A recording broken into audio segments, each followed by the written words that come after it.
Netcasts you love. From people you trust. This is Twit. Bandwidth for the Tech Guy is provided by Cachefly. CACHEFLY.com. Hi, this is Leo Laporte, and this is my Tech Guy podcast. This show originally aired on the Premier Network on Sunday, May 28th, 2017. This is episode 1391. Enjoy. The Tech Guy podcast is brought to you by Wistia, the video hosting platform that powers creative communication for more than 300,000 businesses. Start your free account today at Wistia.com. And by Upside, the smart new way to save big money on business travel. Visit Upside.com, enter the code TechGuy, and you're guaranteed at least a $100 gift card when you book your first trip. Well, hey, how are you today? Leo Laporte here, the Tech Guy. Time to talk computers and the internet and home theater, digital photography, smartphones, smartwatches, you know the drill.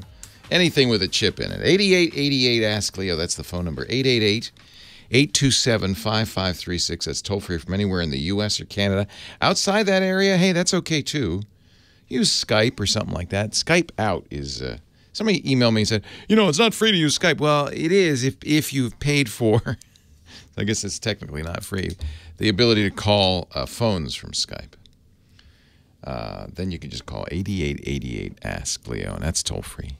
Love to hear from you if you have a question, you want to talk about tech, something's bugging you, something you heard, you want to know more about WannaCry or WannaKiwi. We did a fun test. We have a show called Know-How, where you learn how to do stuff. Our host, Father Robert Balasaire, infected 36 computers with WannaCry. Now, wait a minute. No, they were our computers. Don't worry. He didn't go out there and just kind of infect the world. He took the, we set up a little network, and I think it was actually 36 times. It probably wasn't 36 computers. We set up a little network, and it was really interesting to watch WannaCry. This is if you hadn't heard the ransomware that was just raging all over the world a couple of weeks ago. It's pretty much done now. But it was pretty scary, and it's not the end of the line for this stuff, and I'll explain that in a second. But WannaCry infected some computers. Yeah, it really did its thing. It went out on the network, found other vulnerable computers. That was the scary thing. On your internal network, infected them too, all of them unusable, unless you paid the ransom. Then there's a guy last week came up with something called WannaKey, which was then weaponized with WannaKiwi. That was the name of it. And it claimed that, well, we can fix the encrypted computer. It's based on a separate Windows flaw. WannaCry was based on a Windows flaw that was discovered, we believe, by the NSA, the National Security Agency, the spies, and kept to themselves for some time, probably a few years, with the notion of using it against other countries' spies and bad guys, I guess. Leaked out, and that was the technique that let the ransomware go out over the network. The ransomware itself used Windows' built-in encryption tool to make the encryption, and that was where they made their first mistake, because it turned out there was a bug in the Windows encryption tool. I call it a bug. Microsoft might not, but that left the keys. So to understand, I don't need to go into great depth, but to understand how it works, you need to understand public key crypto. But it involves factoring a really large number in a prime number in, or actually, I guess it's not a prime, but into it's the product of two primes. And it turns out to be a very hard math problem to reverse engineer that. If you have a giant number, to figure out what the factors, if there are only, a couple of them, are. But Windows left those two in memory, just lying around. And they would stay there unless, for some reason you reused the memory or you rebooted the machine. So WannaKiwi very cleverly said, let's see if we can find these keys, and did. If it finds even one, it can easily break the encryption. So, but we tried it. So Father Robert tried it. He infected a bunch of machines and then tried WannaCry. And he said only about a third of the time was it effective, even without a reboot. So that's don't get your hopes up, in other words. In fact, a lot of people, I think, spend money. They go, they get ransomware on their system. They go, I don't want to pay the bad guys. Let me see if there's something that can, fix it. And they find, if you Google it, you'll find lots of tools out there that claim to fix it, and you pay them money, and then they don't. So it's a very limited subset of cases where ransomware can be fixed. You either pay the bad guy and cross your fingers that the bad guy's not really a bad guy and will give you your key, or you do the right thing in the first place and you make sure you don't get it, or that you have good backups if you do get it. And that's really up to the IT department. And if you're in IT and you're not doing that, you better get going, because guess what? This isn't the end of it. Bruce Schneier, who is one of my favorite security guys, he runs the Schneier blog. He used to work at the Washington Post, went off on his own, has an article in this week's Atlantic about what do we know about these exploits. How did they leak out? Turns out we don't really know. NSA probably knows. In fact, almost certainly would know where these came from and how they were, escaped NSA custody, in effect. But we know that it was a group called the Shadow Brokers that put it out on the internet. And the Shadow Brokers, we talked about this at the time, at first said, pay us millions and we won't release these. Nobody paid up, so they released them. And now they say, we've got more, lots more. And we're going to do a dump of the month club and dump this data on the internet every month. And the reason I mention this is because, get ready, this is going to be a pretty nasty summer if that's the case, and we have no reason to believe it's not the case, that they have a lot more data, a lot more. We call these exploits, bugs in operating systems or software used on the internet that can be used against you.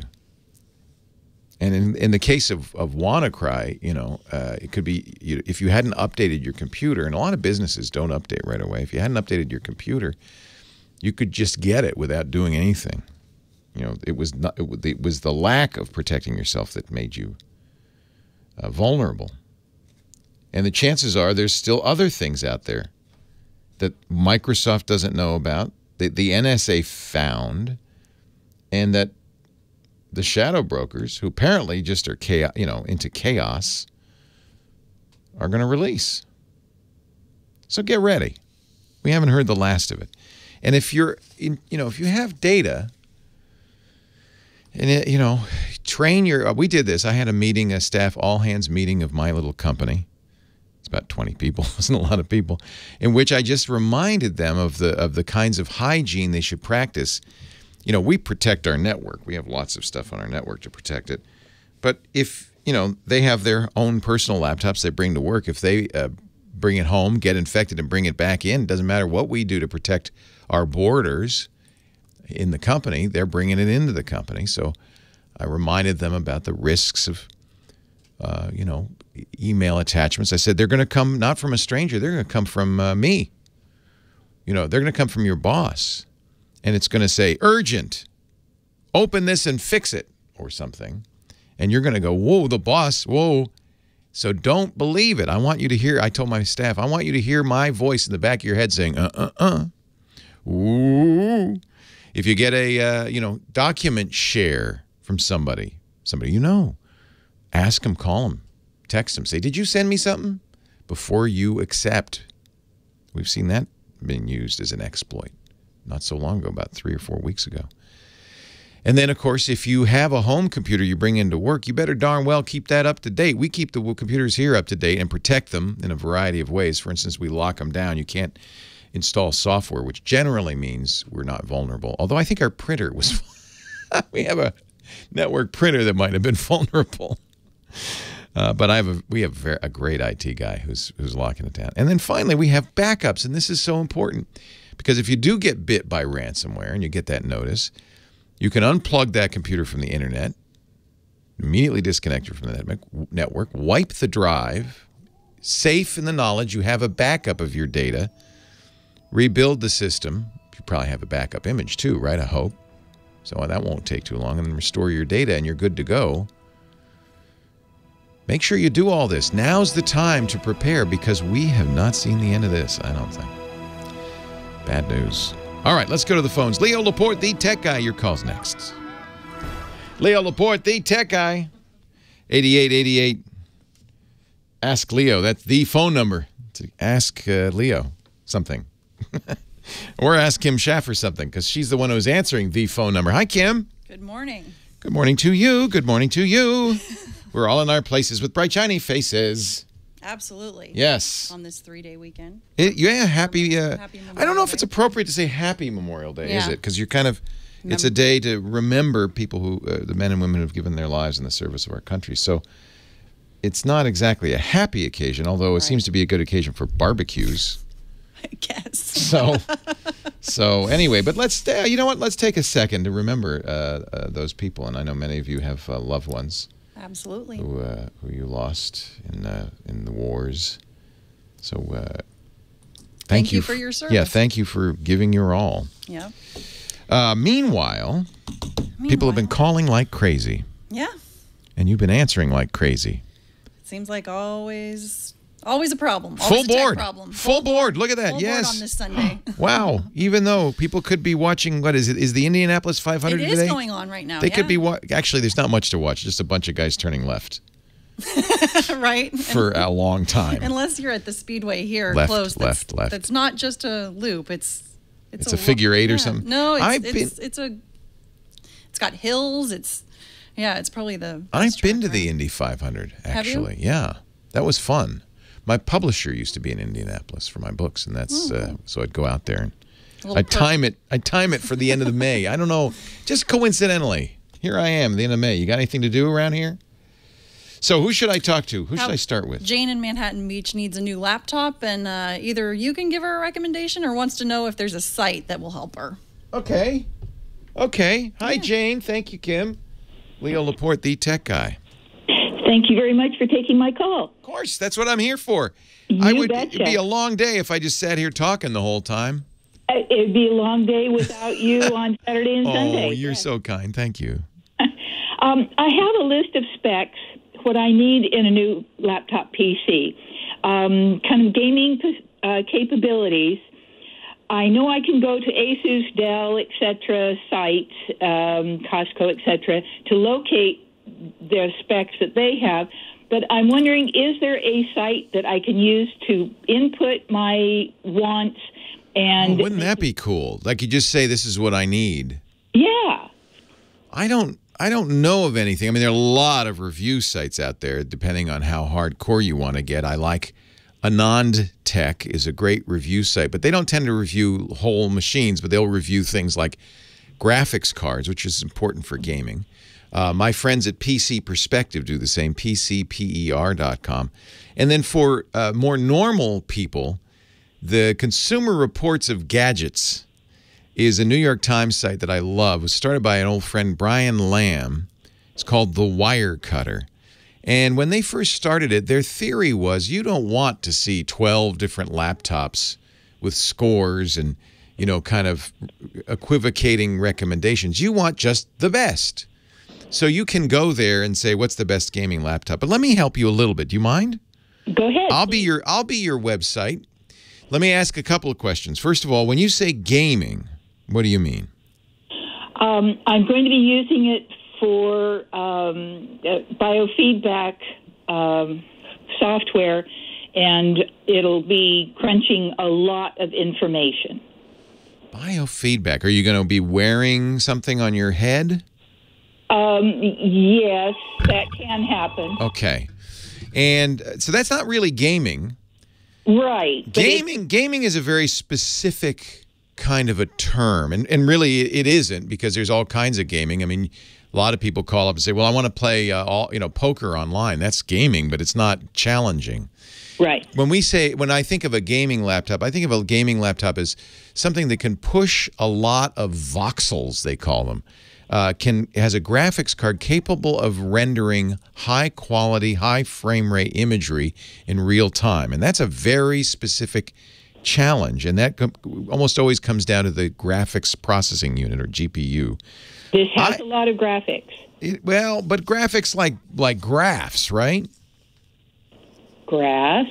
Does it have, if you're doing it, do you see, are you running through a forest? No. With realistic, hyper-realistic trees? No. So again, this is it's kind of a technical issue.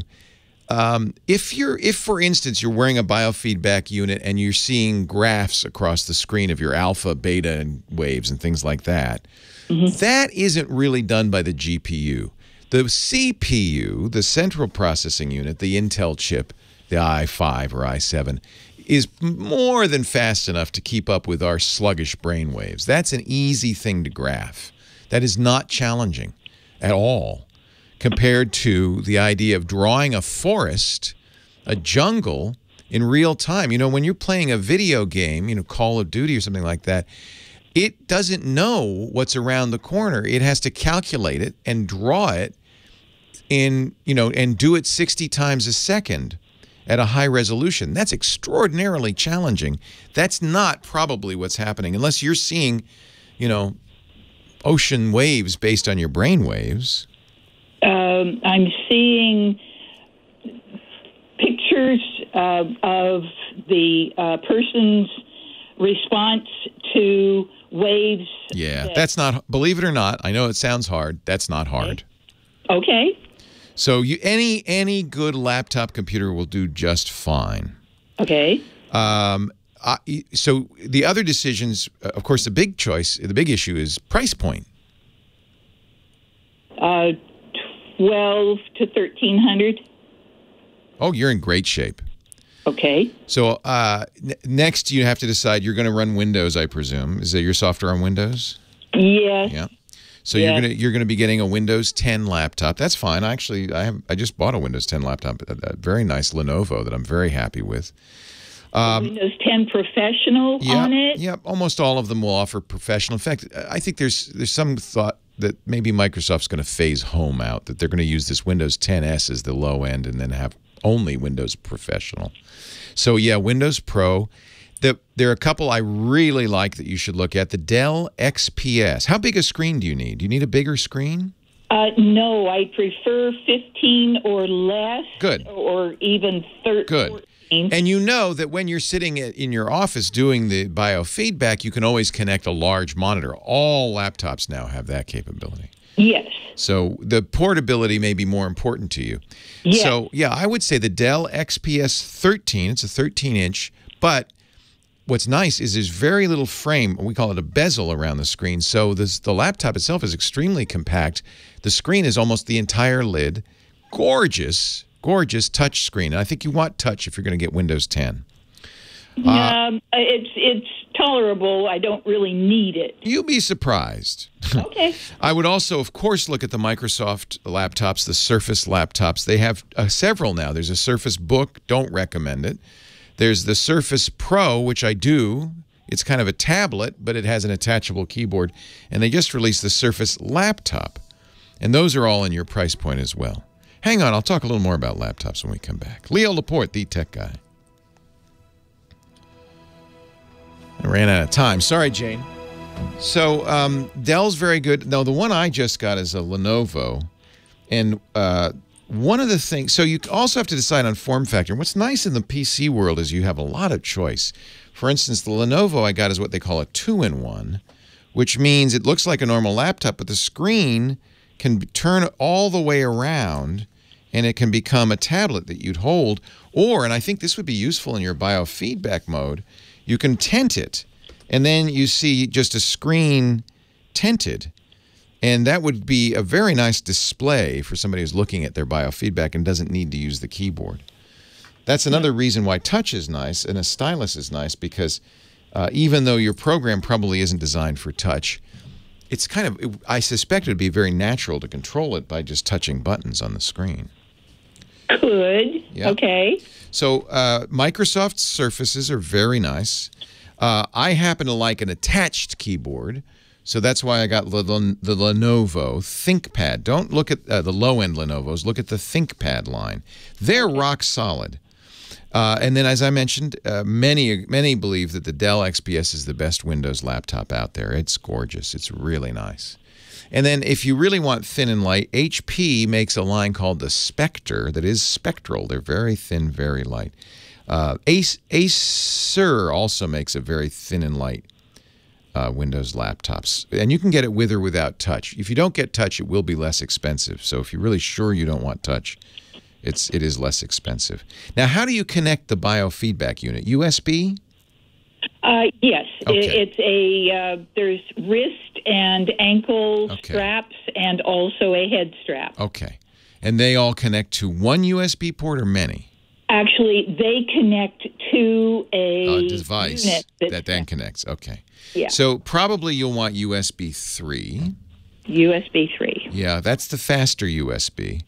And that is something to look at because nowadays there are a number of manufacturers, including Apple, that don't offer Type A ports anymore. That's the port your device wants. They only offer Type C ports, which means you'd have to buy an adapter. It's kind of annoying.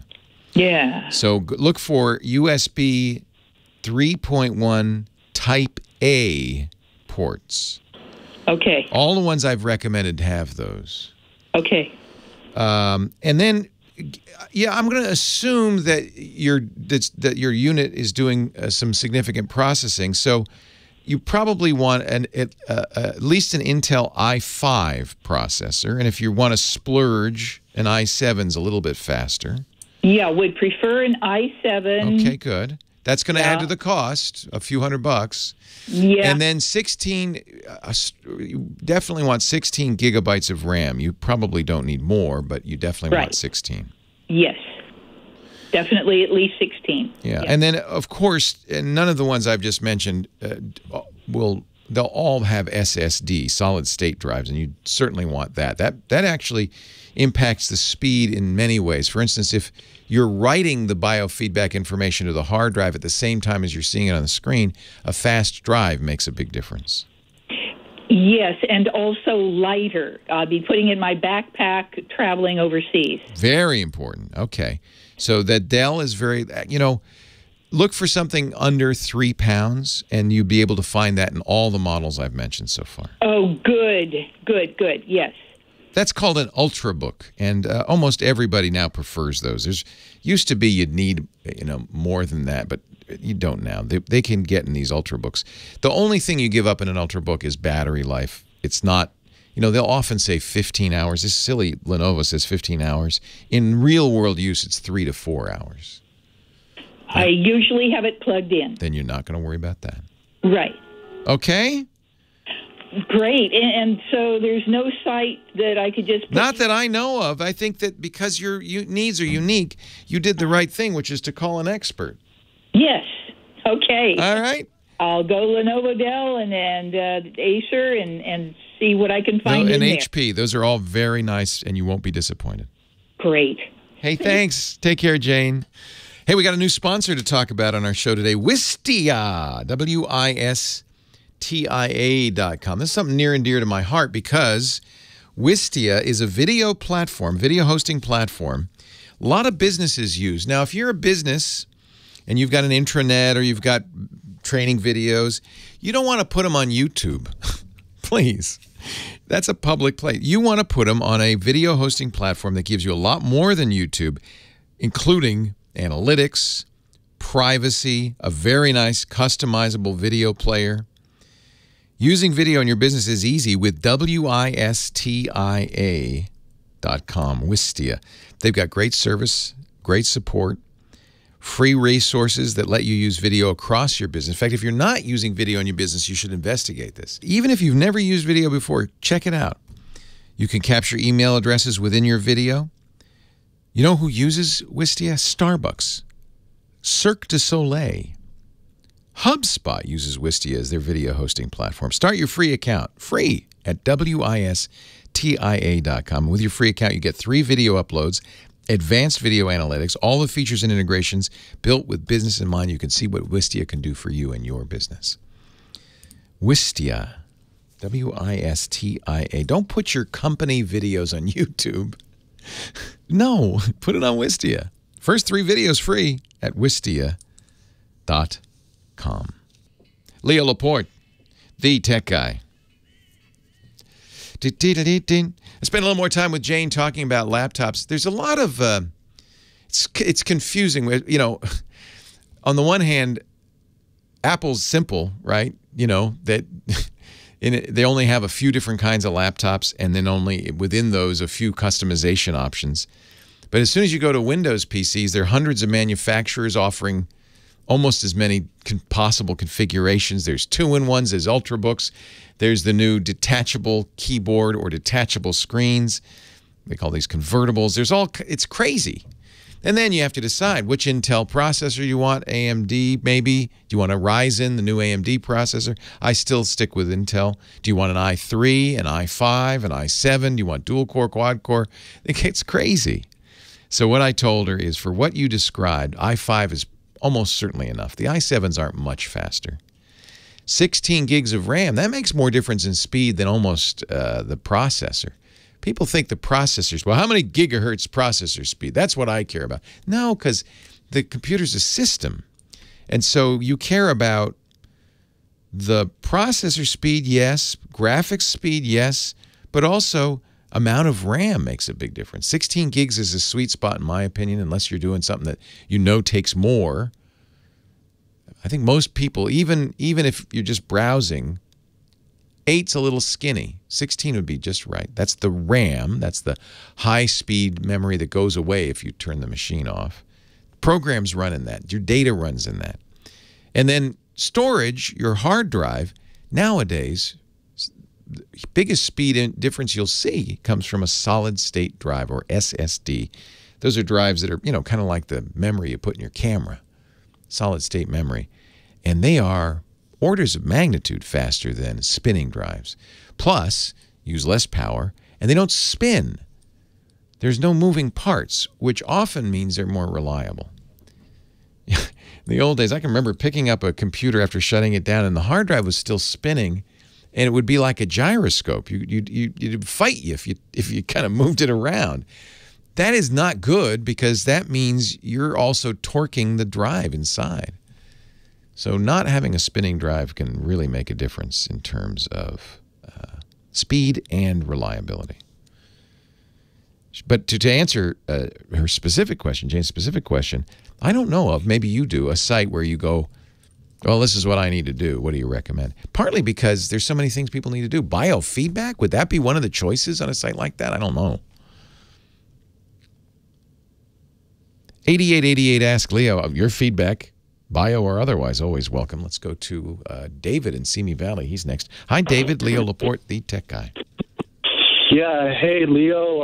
I'm a long-time listener. I like your website. And, I wanted to know some stuff about VPN and some stuff about the iPad. Okay. I want to, for like VPNs for a tablet. Nowadays, the good news about a VPN is a virtual private network, and many people first started using these at work because it was a way to log into your network at work from an outside computer and not compromise it, not be a security risk. And in those days, I remember them very well, 10, 15 years ago, you had to have special software on your computer to use a VPN. Not really anymore. You can use a VPN with anything, a tablet, almost anything. So that's the good news. The way it will generally work is you'll buy a service from a company like TunnelBear or Hotspot VPN, or there's dozens, hundreds of them, and you'll log into that, and then you'll be surfing through that from then on. You might have to change your proxy settings at most. So that's very easy. What kind of tablet are you talking about? I have old school, like Tab 2. The Galaxy? Yeah, okay. So I think that you can totally do that. I use Hotspot VPN, but a lot of people I know like TunnelBear. TunnelBear, like many of these, has like a free tier that's cheap. If you're only going to use this once in a while, that might be a good idea. But, I mean, it's really only 200 megabytes, something like that. But that's a good one to look at. I don't have any specific VPN recommendations because, as I've mentioned before, what I do is I use Hotspot VPN with some little hardware device. It's a USB dongle that I plug in. This requires no software at all, no change to your computer at all. It becomes a Wi-Fi access point. You have to set it up and have it join the coffee shop Wi-Fi. That's easy to do. You do that in a browser. And then you surf through it, and it surfs through a VPN. So it's really nice. It protects you against anybody in the coffee shop who might be snooping on you, protects you against any traffic, internet traffic from an internet service provider that might be watching what you do. As long as you trust the VPN. Remember that as soon as the VPN now becomes, in effect, your internet service provider, you're surfing to them and then entering the world. So you always want to, if privacy is your concern or security, you always want to use a VPN that protects your privacy and security. So that's one thing to be aware of. This little device also will turn on Tor, which is an anonymizing service, so you can be completely anonymous as well. And it's inexpensive. It's from tinyhardwarefirewall.com. I've mentioned it before, but I kind of like that. So what was the second question? You wanted a VPN with your Tab 2, and what else? Okay, so you're talking Tunnel Bear, and then you were talking about USB. What was that called? This is from this is called the Tiny Hardware Firewall at tinyhardwarefirewall.com. And you buy a year's subscription, which is $91 to Hotspot VPN. They're out of DC. Their Wi-Fi Consulting is the name of the company. And then you have to buy the device, but the device is cheap. It's like $20, $30. And about iPads? We'll work with anything because you have to power it, but you could plug this into, a battery, a little battery pack. You just plug it in because it's USB, and it is a Wi-Fi access. I want to know when the iPad's coming out. Wednesday. No one knows that. Apple knows that. They haven't told me. There was a rumor that they were going to announce a 10.5-inch screen on the original 9.7-inch iPad, by doing what everybody else is doing, eliminating the bezel, the frame. So the iPad wouldn't get bigger, but the screen would. We thought that would come out in March. No.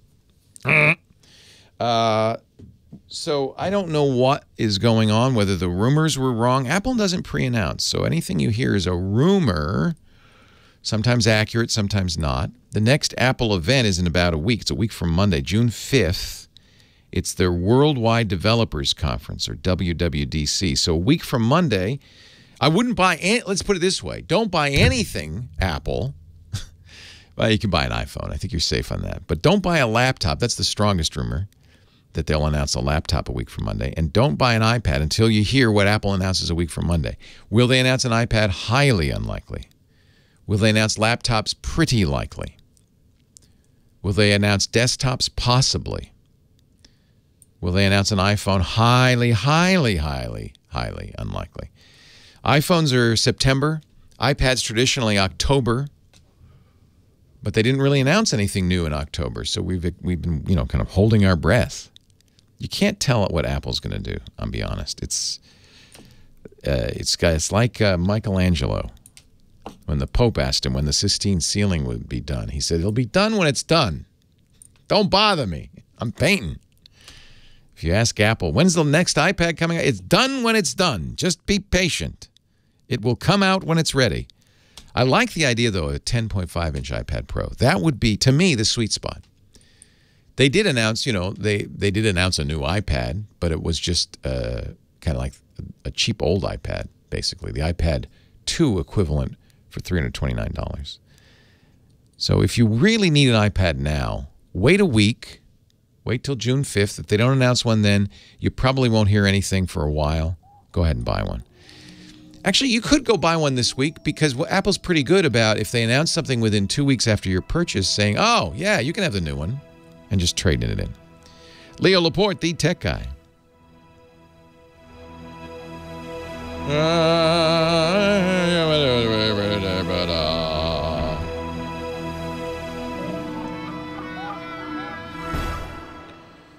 So, I'm going to take advantage of this gigabit Ethernet. Download some Netflix. What should I get? I've already got a few. I probably have more than I need. This is what I'm going to be watching on the plane. I got some Sherlock episodes, some Unbreakable Kimmy Schmidt. I just want to show off by downloading something really, really fast. Oh, you know what I should do is download these episodes. I really like this show. Where is it? The Season Sorry show. So the way they do episodes, you have to do them one by one. So watch this. Download. I love it that Netflix lets you download these now. Look how fast this is. Oh, you can't see the bar. Yikes. Downloaded. Nothing, a 512? I'm spoiled. Huh? What, a 512? 512? What's a 512? What, your SSD, how big is your storage? A terabyte. Ah. Oh. I've got a big storage because I wanted to load a lot of crap on it. I got the movies, but then I need 500 gigs left over for my photos because it's going to be my Lightroom machine. Oh, yeah. This is for the trip. So. And where are you going? We're going to Machu Picchu in Peru, the Inca ruins, and then we're going to come down from the mountaintop, and we're going to go to the Galapagos Islands. So it's going to be a fun 2 weeks. Also exhausting. Are you sure that port is a mini RJ45? That's what it said on the specs. Here, let me look at the specs here. It looks like a USB. It looks weird. It doesn't look like RJ45, does it? Let me look at the Lenovo. What is the... That's an Ethernet logo. So it's definitely an Ethernet. I looked at the specs and it just said... I know. And you'd think that they would sell whatever it is I need. I want the ThinkPad Yoga. Yeah, so the new ones are 7... Second generation. Okay, so let's see what it says here. Tech specs. It has... Whoops. Oh, get out of here. Touch sometimes is too easy. Tech specs. It has... Right here. There it is. Mini RJ45. What the hell is that? Well, then that's what it's called.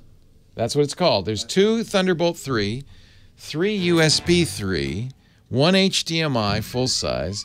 Weirdly, it's got a micro SD. I misread it. I thought it was like an SD card reader. It's a micro SD card. Who needs that? GoPro users. Yeah, I guess for your GoPro. And then there's a SIM as well, but I can't use that because I don't have a WAN. So, anyway. Screen is lovely. Lovely. I could show you the screen. I'll show you the screen here. It's an OLED screen. I don't know. This isn't going to do it justice, is it?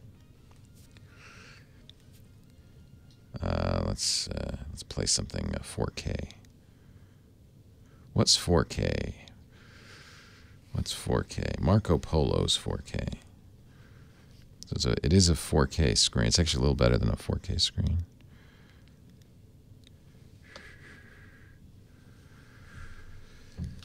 You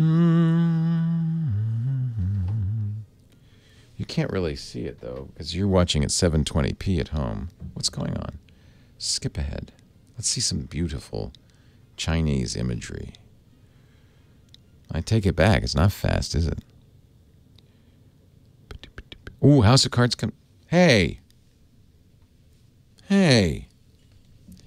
Leo Laporte, the tech guy. 8888. Ask Leo the phone number. Let's get back to the phones here. And Rich is next from Orange County. Hello, Rich. Hi, Leo. First, I'd like to thank you for your service and hope you have a good, happy Memorial Weekend. Thank you.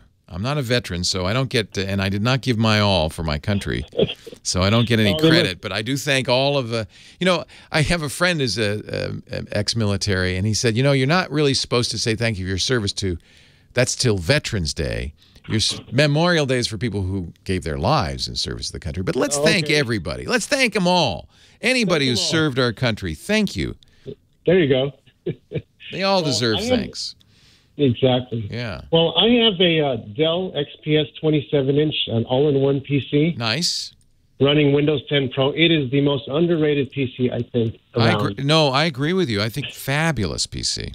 Yeah, I love the PC, but the screen, I'm not really into the touch screen as my business doesn't allow me. I'm a live streamer.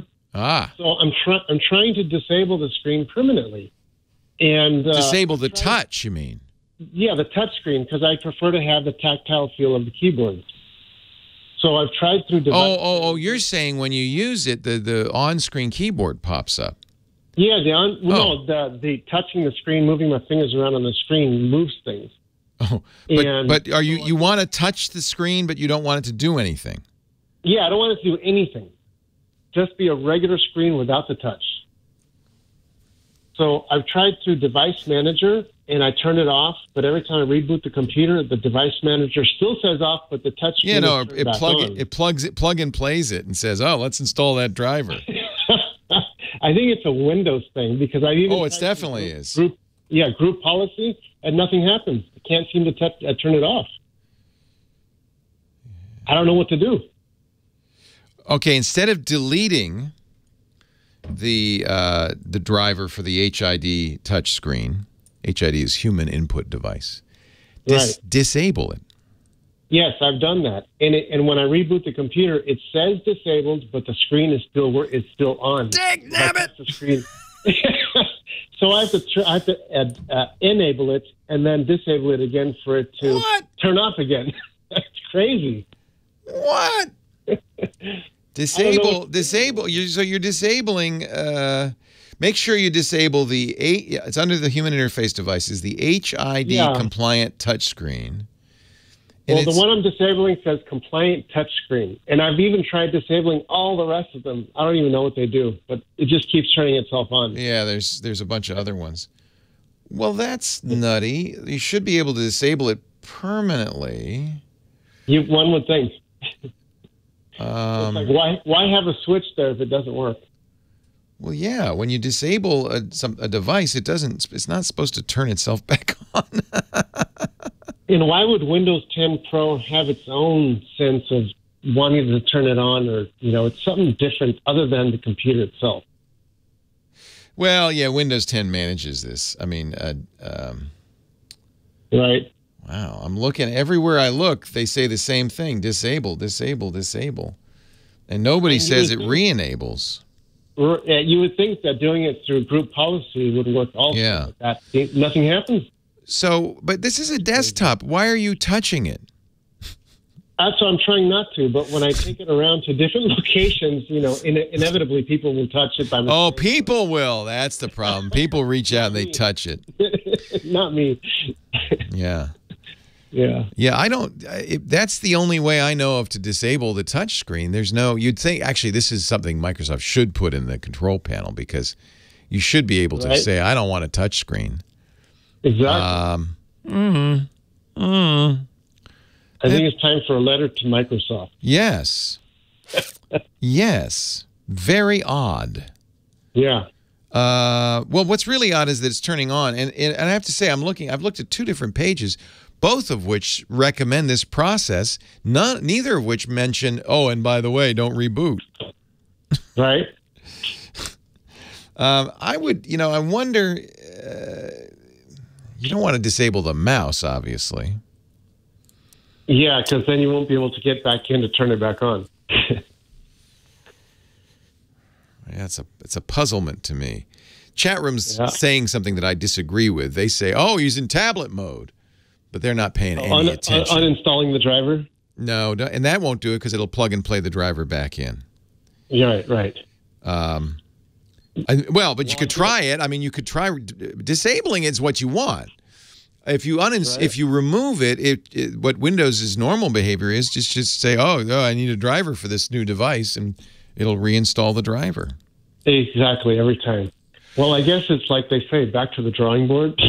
Well, I would also look, and this is a good tip from Friendly Manitoba, there may be third-party apps that'll do this. He mentions Classic Shell, which was designed for Windows 8 users to put it back the way it used to be. And then I've also recommended in the past a company called Stardock at stardock.com. They make the object desktop. They have lots of little dinky utilities designed to do things like this, like turn off Windows features. Yeah, well, you know what? I thank your chat room, and I will check into some of those, and hopefully one of them will work. I wish you luck. And if anybody's listening, why is Windows re-enabling something that was disabled? It doesn't make any sense to me. Why is it doing that? That's not the behavior it's supposed to be doing. No, it's not. Yeah. All I can think of is you have some other device maybe that's saying it needs this driver. I'm wondering if it's something within Dell because it's all-in-one. Or it could be a Dell thing, yeah. Yeah, Right. call Dell.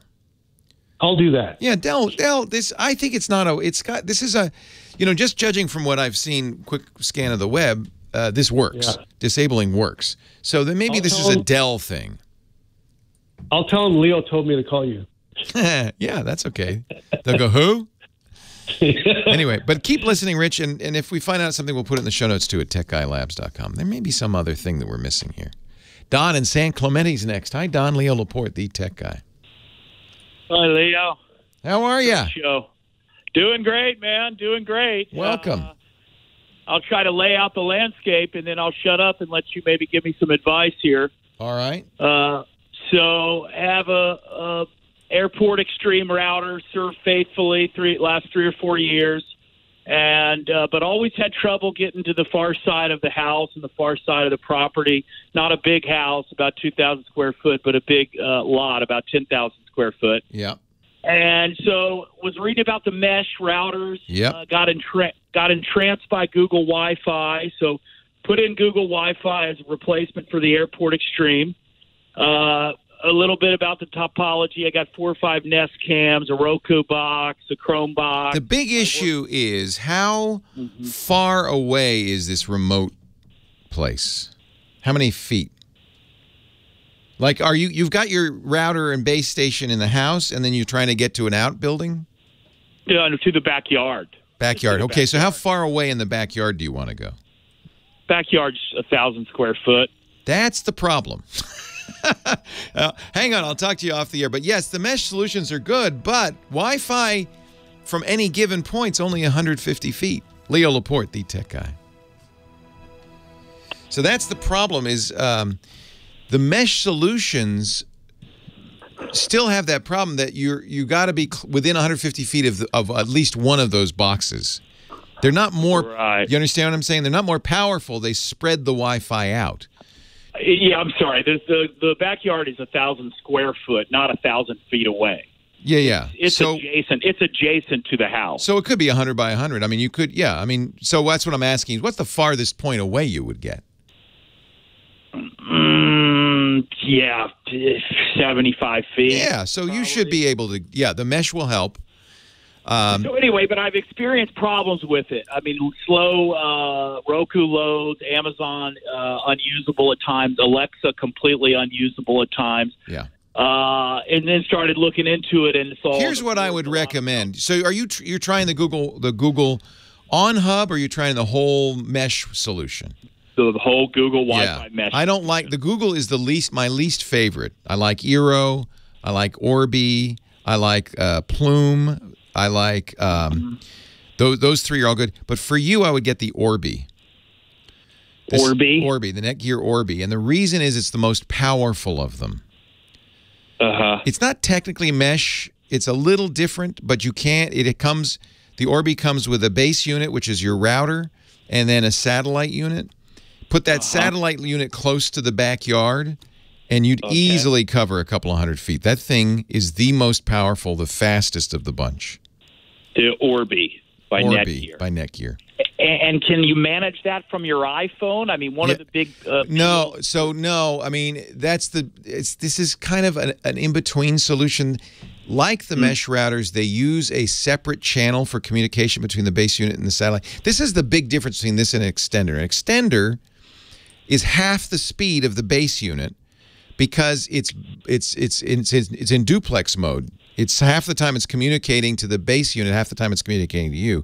These new units, these mesh units, have a channel that is just for their communication that doesn't affect your channel. So that way you get full speed on these base units. The Orbi does do that, but it's unlike the mesh units. It has an app, but the app does nothing. You'll be just like your old router, logging in via Wi-Fi to your router using your browser. And then it has more settings than the mesh systems. It's more like a traditional router. I see. So get rid of those Google Wi-Fis. I don't think they're very good. I don't use them. I see. Okay. In small small buildings, they're fine.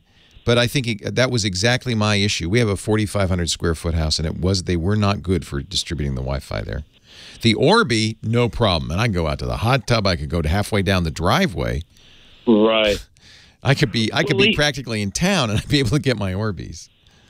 Leo, just a related question to all this. In researching this, there's a lot about Bufferbloat. And could you speak to Bufferbloat? Yeah. And everything has Bufferbloat. The issue was, as RAM got cheaper, the router manufacturers thought, oh, that's good. We'll put more RAM in our routers. And it turns out that was a mistake because the larger amount of RAM interacts poorly with the Wi-Fi system, and so it affects resends. It's fairly complicated. If you want to read about it, you can read about it. But it's like this MTU issues. What happens is it stores so much in its buffer that it screws up the speed. However. And if you use, I use a very handy tool. It requires Java, unfortunately, called Netalyzer, N-E-T-A-L-Y-Z-E-R. Netalyzer is a tool from University of California at Berkeley that will tell you your buffer bloat. Actually, the DSL report speed test also has a buffer bloat grade. But I have to tell you, every router I've ever used has a buffer bloat problem. I don't think it's the problem people have said it is what I think. Basically. Yeah. So I'm not sure I'd worry about it too much. And the Orbi would not be subject to that for streaming devices? I didn't find it to be a problem at all. I found the Orbi was really superb. And by the way, it's funny because I talked to a networking expert who was reviewing all these for the Wirecutter. He ended up picking the Orbi too, which surprised me. I thought he was going to pick something else because it's not really a mesh in the same way the Eero is a mesh. But it's the fastest, and it is massively powerful. It really has a very powerful transmitter in it. Thanks so much, Leo. Keep up the good work. You're welcome. Thank you. Take care. Yeah, buffer bloat is exactly right. Archandra is saying it's an interaction between TCP and the buffers, and it has to do with the resend. And it's, yeah, exactly. Buffer bloat buffers instead of dropping packets, which screws up the TCP resend. It's kind of counterintuitive. To be honest, I think it might be overblown. I was all concerned about buffer bloat when people started talking about this, but I haven't found a single router that doesn't have some buffer bloat. So either they're doing something else, or I don't know what. Or the buffer bloat diagnostics aren't useful. Netalyzer's really good. In fact, James, if you'd put that link, I'll put it in the chat room. It's at icsi.berkeley.edu.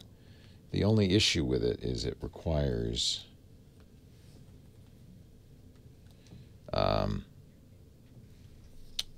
Java. And we've told everybody to disable Java in their browser. Thank you, everybody, for trying to help me with this mini RJ45. No, I'm not going to have lunch. Thank you. Lot of crazy stuff out there. I think, though, if I get this Lenovo one for $13, that will probably work. ThinkPad Ethernet extender. Seems like it would work. Yeah, I found cables. You know that cable on Amazon? If you read it closely, I've looked at all these listings, by the way. Yeah.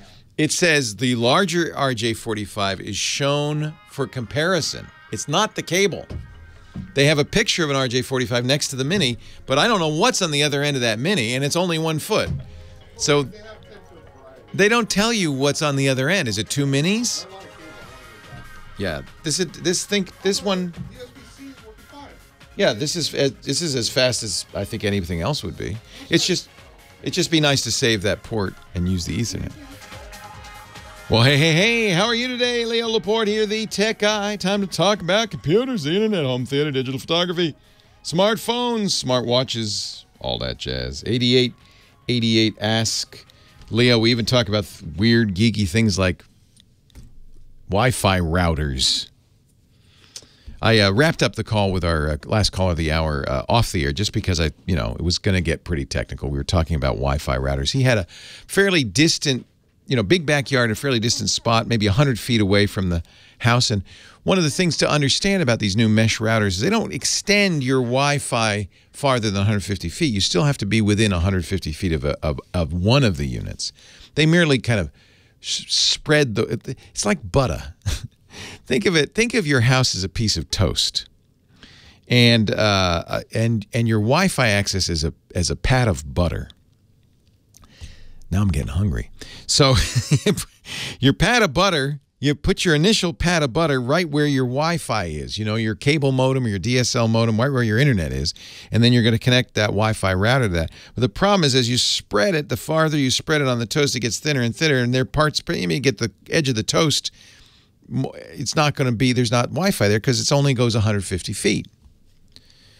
So what these mesh routers do is they put extra pats of butter in your house, and then when you spread it, it covers the whole piece of toast. But the problem is, if you have a piece of toast with a backyard, you got to put a pat of butter within 150 feet of wherever you're going to be.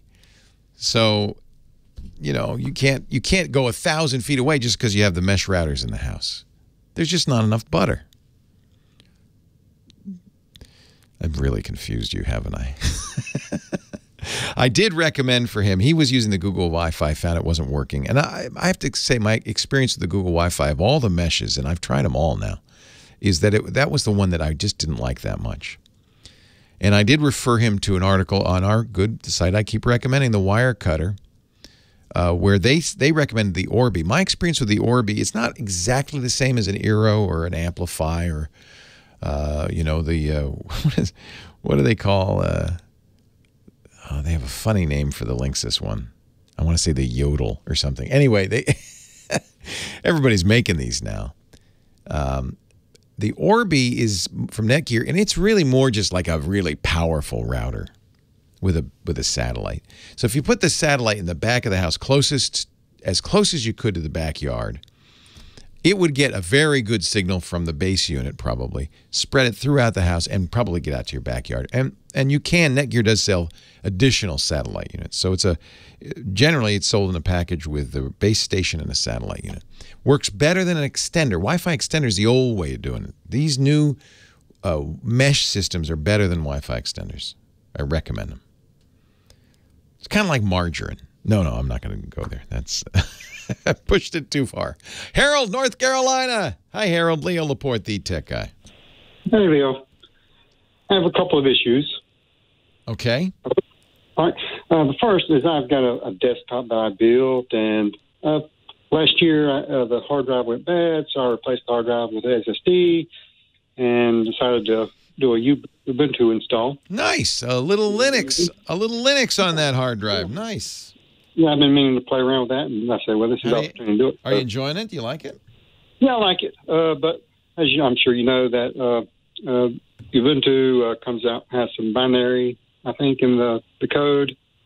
Yeah, I don't use Ubuntu, and this is a very, here we're talking really slicing it thin. But Ubuntu, because they're a company, in fact, the rumor is, more than a rumor, Mark Shuttleworth, their CEO, says, we're going to do an IPO. We're going to offer stock. I mean, they're really a business. And they did a few things that I thought were kind of contrary to the spirit of Linux.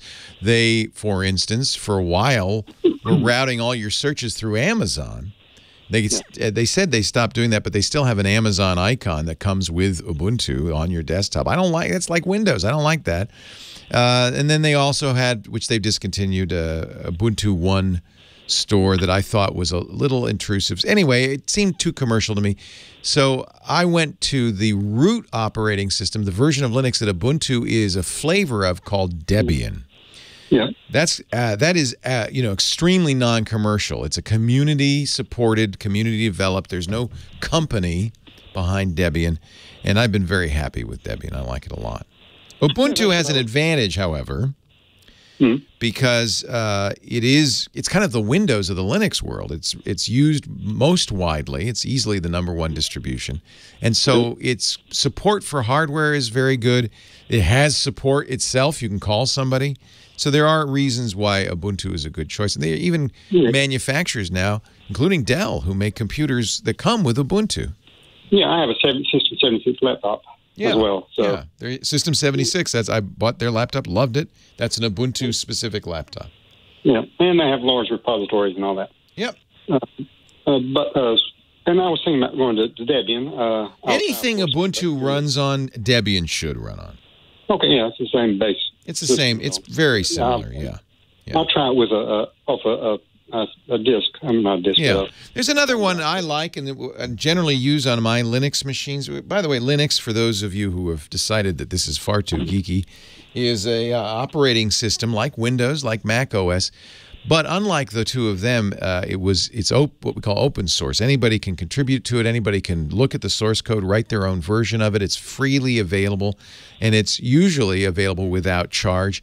And many hundreds of groups, some businesses, some just community groups, have created their own flavors of Linux. They put the Linux kernel and then a bunch of GNU software on top of it and other things. And chiefly, the biggest difference usually between distributions is the way it installs and the way you update software. They usually all have their own way of doing that. Ubuntu uses apt-get or apt, and so does, by the way, Debian. But the one I like and I use most often is based on the Arch distribution, which is Arch has a very active, some would say rabid community. The saying is if somebody uses Arch, you'll know within 30 seconds of meeting them. They will volunteer it pretty quick. Arch's big advantage is it has an amazing wiki. Its community support is remarkable, but it's hardcore Linux users. And you're mentioning the one that I like to use, which is an Arch installer that does all the hard work for you, called Antergos, Antergos at Antergos.com. You download that, put it on a USB key, and I would say that installer is as complete and as easy to use as Ubuntu's. You can put cinnamon on it if you like the mint flavor. You can put these are different desktop environments. You can put I use GNOME 3. You can do all kinds of different desktop environments. So I feel like and the other thing that's happened in the last few years, Linux support for PC hardware has really taken off, and the kernel now, which is the root port of it, supports almost everything out there. It really does a great job. So if you want to play with Linux, one of the things playing with Linux means is you'll probably be reformatting and reinstalling a few times, and maybe even more often than you'd like, but it's usually pretty easy to do. So if you want to play with it, I would say try Antergos, Antergos.com. It's kind of a kinder, gentler Arch Linux. Then when you meet people, you say, well, I use Arch, yeah. The reason people are so proud of themselves is people who use Arch install it from scratch. They may be following a cookbook recipe on the wiki. Most of the time they are, so they may not really know exactly what they're doing. But the theory is if you install Linux from scratch, you understand better how it works, and you control better what you're doing with it. So Arch fanatics, say, well, only real Linux users use Arch because we know how to install it from scratch. I have to say, I really do enjoy it. And I did it from scratch once. That was enough. 8888 Ask Leo. All right, let's get less geeky. We'll talk real stuff in just a bit. Leo Laporte, the tech guy. Our show today brought to you by Upside. Oh, I love Upside. Now, there's a gap in the market for travel. If you're a big company, you have a travel department. I remember when I worked at Ziff Davis for years, if you were going to go on a business trip, you call them, they book it. They have already negotiated deals with every airline and hotel under the sun, so they want you to go through them. They get the best price that way. But what if you're a business like mine, a small business or a medium-sized business, and you don't have a travel department? The employees are booking their own travel. Well, from now on, I want you to send them to Upside.com. Upside was created by Jay Walker. He's the founder of Priceline. Sold Priceline a few years ago. I bet you, I'm thinking, I don't know, but I'm thinking they probably said, and Jay, you can't do this for 4 years or whatever. You can't do travel. But that embargo's lifted. He's started Upside. And it's the same, entrepreneurial idea where find something that doesn't work and create a website that solves the problem. So Upside has negotiated great prices, great bundles with airlines and hotels. They sell it in a bundle because for business travel. So what you do is you go to Upside.com and you put your destination in there. And then they don't load you down with 50 possibilities and all kinds of schedules and stuff. They give you the 6 best right off the top. You can get more if you want, but the 6 best are the ones where you're getting the best price, the best quality. There's no mystery. You know exactly what airline, you know exactly what time, you know exactly what hotel, what kind of room. And you can book it there very simply, very easy. You get all your frequent flyer miles, but there's a bonus, and this is the best of all. With every trip, you get a gift card worth $100, $200, maybe $300 or more. Overseas flights could be even more. A gift card, and a good one, too. They have gift cards for 50 different businesses, including Amazon and Target and Nordstrom. So you're booking, you're doing the work. Your company says, we don't have a travel department. Book it. Just get a good deal for us. You get them a great deal, and you get a gift card. Within 72 hours, they'll email it to you that you can use at one of your favorite retailers. I mean, Amazon alone, probably everything you need there, right? Now, if you, as I am, I'm booking for myself, but I also own the company. I loved this. And I got a $300 gift card on our last business trip. I just applied it to the price. I don't need Amazon, just apply it to the price. I got a really good deal that way. So that's even better. No limit on trips, no limit on gift cards. It's travel for business. If you do it or you know people who do, you don't have the benefit of a travel department. Upside's your new travel department. Upside.com. And by the way, if you use the promo code TechGuy, that does 2 great things. Lets them know you heard it here. That helps us, helps subsidize the costs of doing this show. But you'll get a benefit with a guaranteed $100 minimum gift card on your first trip. Use the promo code TechGuy. Guaranteed, that's $100 for you and some bonus points, brownie points for me. Save big on travel and get a big gift card. Every trip, minimum purchase required. See site for complete details. It's Upside, your new corporate travel department. I love it. Upside.com. We use it now from now on all our business travel because we save so much. Upside.com. Don't forget the promo code Tech Guy. Leo Laporte, the Tech Guy. 8888. Ask Leo. Tech drives me crazy. That's our theme song right there. Howard, Tarzana, California. Hi, Howard. Leo Laporte here. Hi, Leo. Hi, Howard. Really great to talk to you. I'm having a problem. I've been on your website. I've been everywhere. I can't seem to figure out what's going on. Okay. I have a laptop, and I want to make a clone of the hard drive, a bootable clone. And I've gone and I changed the BIOS. I've used Macrium, I think it's called. I've used TuxBoot and Clonezilla. And every time I do all that stuff, when I plug it in and try to boot from it, the laptop message comes up and says, operating system not found. Yeah, because it's a little tricky making a bootable drive as opposed to cloning the drive. So many of these devices clone it, but that doesn't make that secondary drive bootable. It just has an image on there. And so you need to also write a master boot record and all of that, or a UEFI boot record and all of that. So the one I use is the one my friend Steve Gibson, our security guru and hard drive wizard, recommends. It's from a company called Terabyte Unlimited. You can try before you buy to make sure it'll do what you want to do. It's $39 for the drive backup and restore. But they also have a tool that will make it bootable. Okay. And I think I can't remember if they bundle it into the drive image or if, but it says on this, but you can read on the site what it is you need to do to make it a bootable backup as opposed to merely an image backup. You're doing image backups. You could probably manually So so it all started with Norton Ghost, right? In fact, that we still call it ghosting to this day. And all Norton Ghost would do is it would sector by sector read your hard drive and make a big file on another drive. But that's not bootable. That's just a file. You can't just boot to a file. What you really want to do is duplicate the disk. And actually, there are free programs. Almost every disk manufacturer offers disk cloning software that will. The problem with that is it uses the entire drive of the backup drive, because it's essentially you're going to run the Western Digital or Seagate or Hitachi cloning software.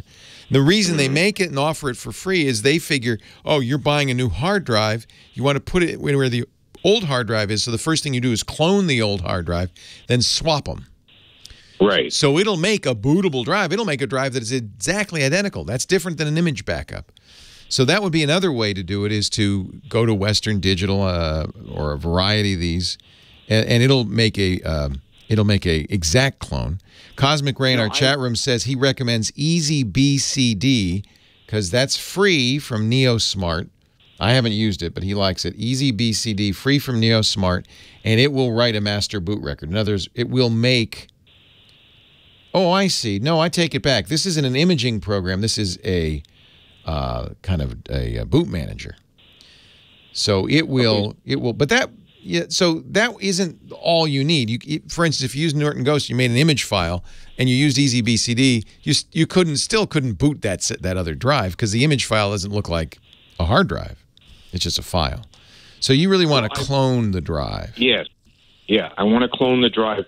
And I'm using as the drive I'm using as the backup, the clone is a Seagate Free Agent Pro. So I would go to Seagate's site and look for Disk Wizard. That's their program. Disk Wizard is, I believe, a free download, and it will do exactly that. It will clone that Seagate. And I don't think it checks to see if you're cloning to another Seagate. Okay. Well, I have used that actually, and it still is not bootable. Well, it's supposed to be. Yeah, I know that. They have a whole section in their knowledge base. What the hell's wrong with it? Creating a bootable media with Disk Wizard. Maybe read that more closely and see what checkboxes you have to check. Maybe you have to buy the full version, but it says, I'm reading it, Disk Wizard, creating bootable media. So that can do it. Acronis True Image, which is another very popular imaging program, can make a bootable backup. On the Mac side, I've always recommended a wonderful program called Super Duper. And the Super Duper is really kind of the kind of thing you want on the Windows side. What Super Duper does, you plug in a USB drive, and Super Duper runs periodically, continually makes it a clone, a bootable clone. So if your internal drive, you got an iMac, you got an internal drive, it dies, you just hold down the option key when you boot, and you boot to the external drive, it's identical. And because Super Duper's been running this whole time, it's exactly as if nothing ever changed. I don't know if there's something just like that on Windows side. That's kind of what you'd want. And of course, you got to check, make sure your BIOS will allow booting from an external drive, and that you've got it set to check the external. I'm sure you're doing all of that, right? I did, yeah. That I did. I did read somewhere that Windows doesn't let you boot from a USB drive. That's not true. Okay, but it does. It will have to be UEFI, and you may have to turn off Secure Boot. That's in the setup. We used to call it BIOS. UEFI. Yeah. Okay. So modern Windows machines have a Secure Boot setup that prevents. It's actually a good idea. It prevents renegade operating systems, from booting to renegade or modified operating systems. But it may be that to boot from a USB drive, you have to disable Secure Boot. I would think that Disk Wizard would tell you all that stuff. And what is UEFI? It is, instead of BIOS, remember the old days? We'd had the basic input-output system that when you booted the drive, it was firmware. That was the first thing would load. It would teach the machine, this is a hard drive. Here's how you load it. Well, they don't do BIOS anymore. They do what UEFI stands for. This is completely unhelpful. The Unified Extensible Firmware Interface. Oh, well, that explains it. Yeah, now you know. Yeah, now I got it. The modern way of booting, and all operating systems nowadays and all hard drives and almost all modern computers require or want UEFI, including Macs. Macs were the first to use EFI. So UEFI boot is probably a requirement. You can disable that and say boot in legacy mode. Most laptops will let you do that. Turn off secure boot, boot from legacy mode, and then it looks like a BIOS. It's acting like a BIOS. And would that make it easier to boot from an external drive? Well, it could be one of the issues. Now, somebody in the chat room is saying, yeah, Windows won't load from an external drive. That's not true. But I've read that same thing. Yeah, but I think you probably do have to go to legacy boot before you can boot to USB. You'll see that in the settings. It won't let you choose USB until you turn off secure boot. So I think you have to do a little, just a little reading. But the chat room's been full of suggestions, and we'll put all of those at our website, techguylabs.com. It's just a little research. Some buttons you have to push. Leo Laporte, the tech guy. XX clone.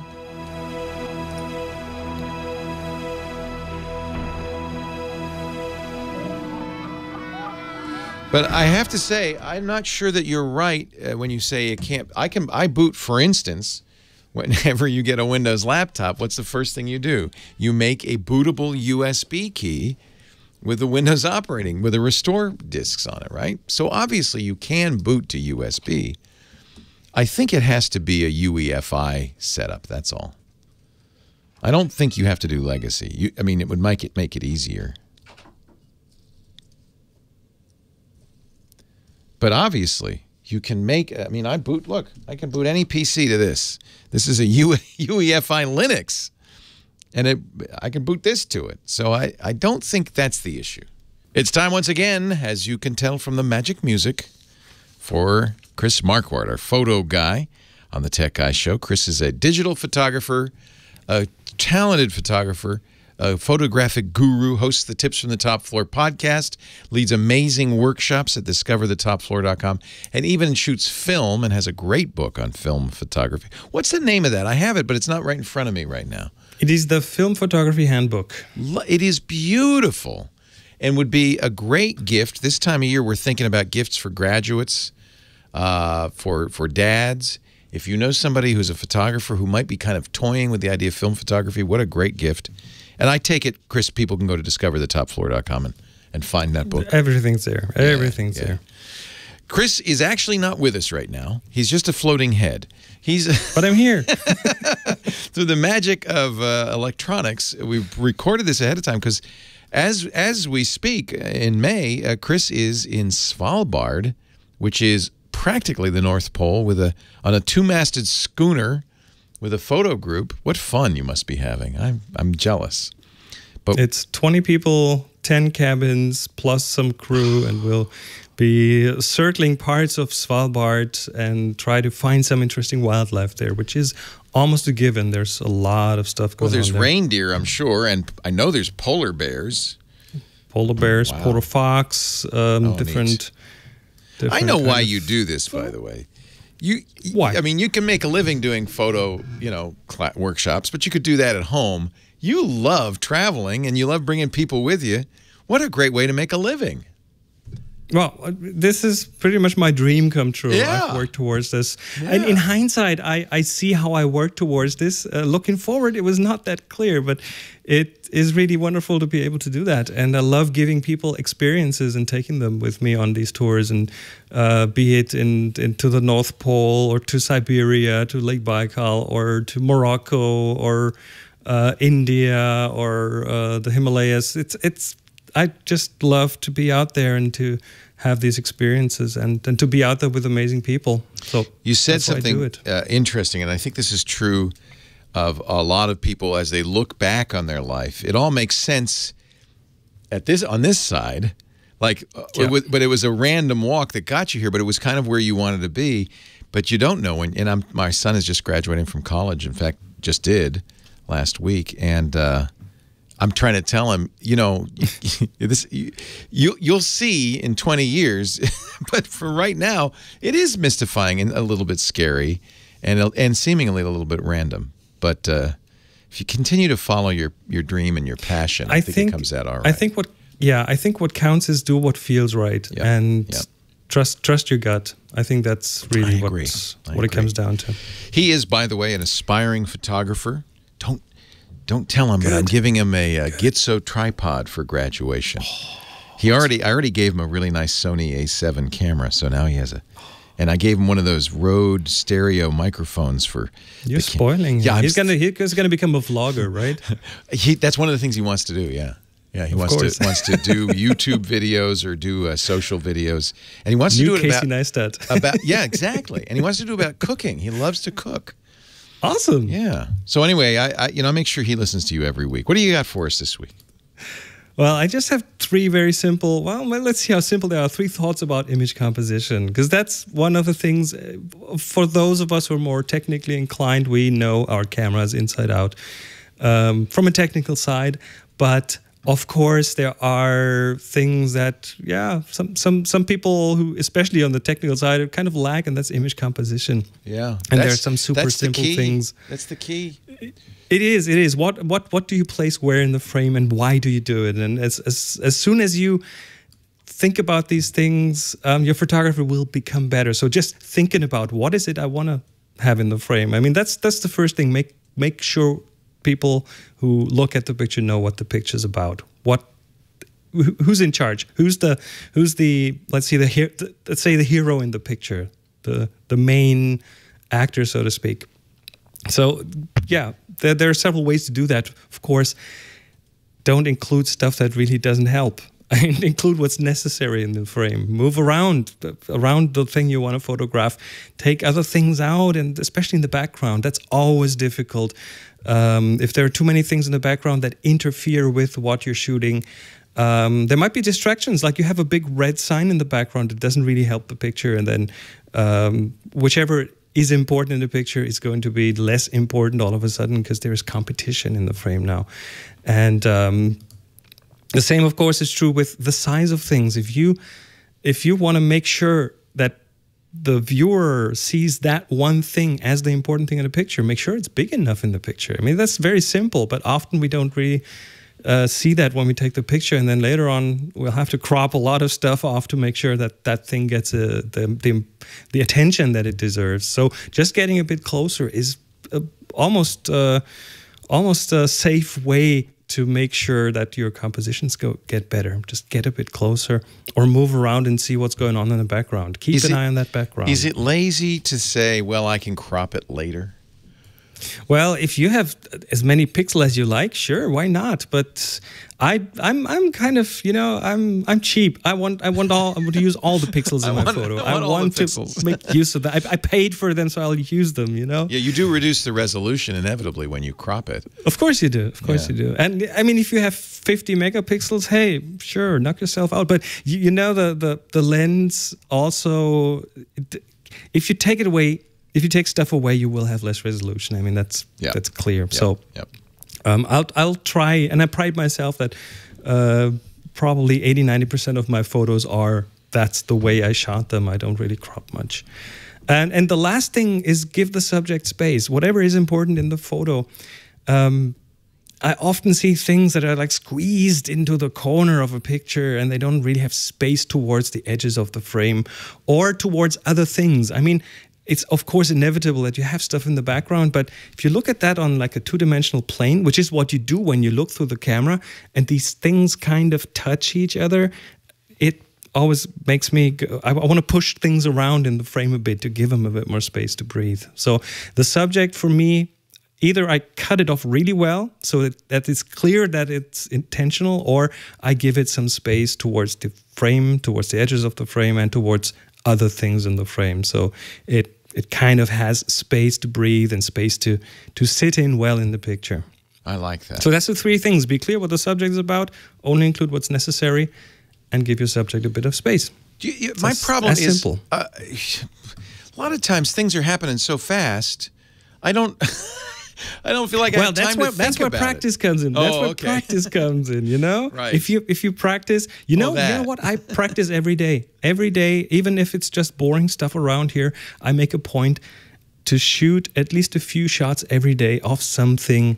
Sometimes just on my desk, sometimes just around the house, sometimes in the garden. But I make a point of doing that every single day, and it's just practice. It's moving my fingers. It's getting that photography to my muscle memory. So when lots of things are happening, I can quickly take that photo because I don't really have to start thinking about how do I set this up and where in the menu do I find such and such. Yeah, well, you certainly have to learn your tools.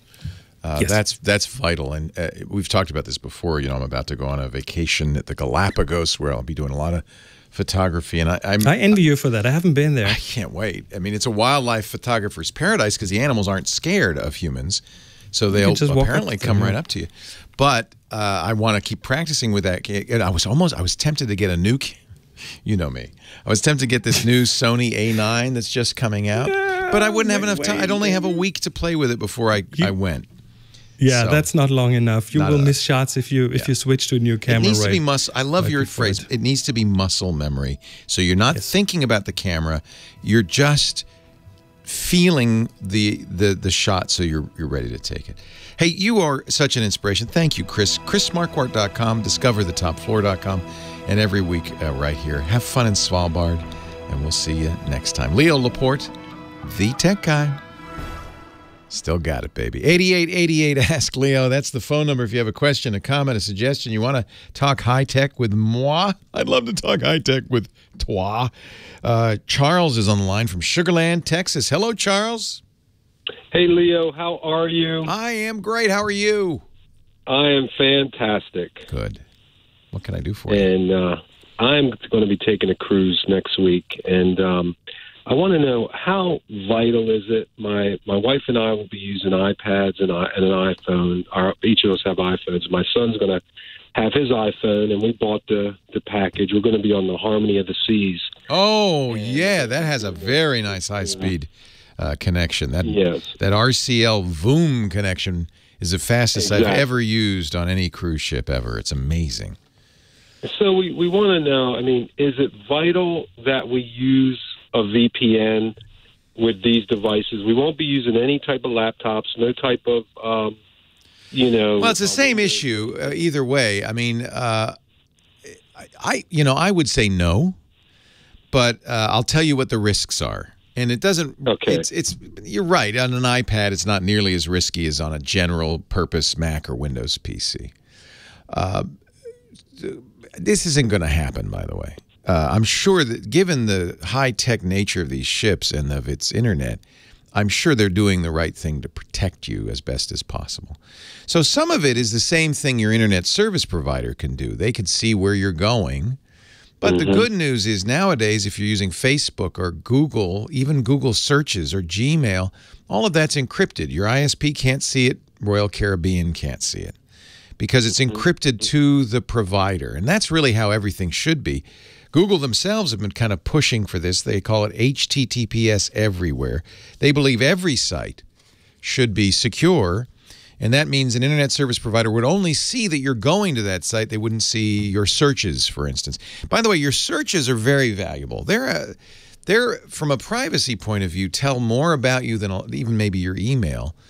And you can. It doesn't take much to figure out why. If you started searching for a disease, for instance, the presumption is maybe you or someone in your family has contracted that illness. And those things would be valuable to advertisers, insurers, and others. That you don't have to worry about if you're using Google for search. And anytime you see HTTPS:// that S means secure. It means that nobody can see it on the boat. Okay. So that's the first thing. And I think most of what you'll do would be like that. There is another risk, slight, but another risk. If you, and the boat's big. There's 5,000 passengers on there. Maybe one of them has a little, mean streak or bad streak, and he happens to own something called a Wi-Fi pineapple. These are widely available, easy to buy, not very expensive. He can now start to sniff around on the network. You're on the same network as he is. See your device and start interacting with this. An example I've given in the past is an accomplished hacker can use a tool like a Pineapple or Wireshark or Nmap and figure out what, for instance, your home Wi-Fi access point's name is. He could then spoof it, and your iPad is going to be it'll look at the Royal Caribbean VOOM and say, "Oh, that's pretty good, but look, I'm at home, and there's a really strong signal from the house," and it will join it, won't it? And because that's what it does. And at that point, the guy has a little bit better access to you. Now, if that were a Windows machine or a Mac, I'd worry. On an iPad, I wouldn't worry.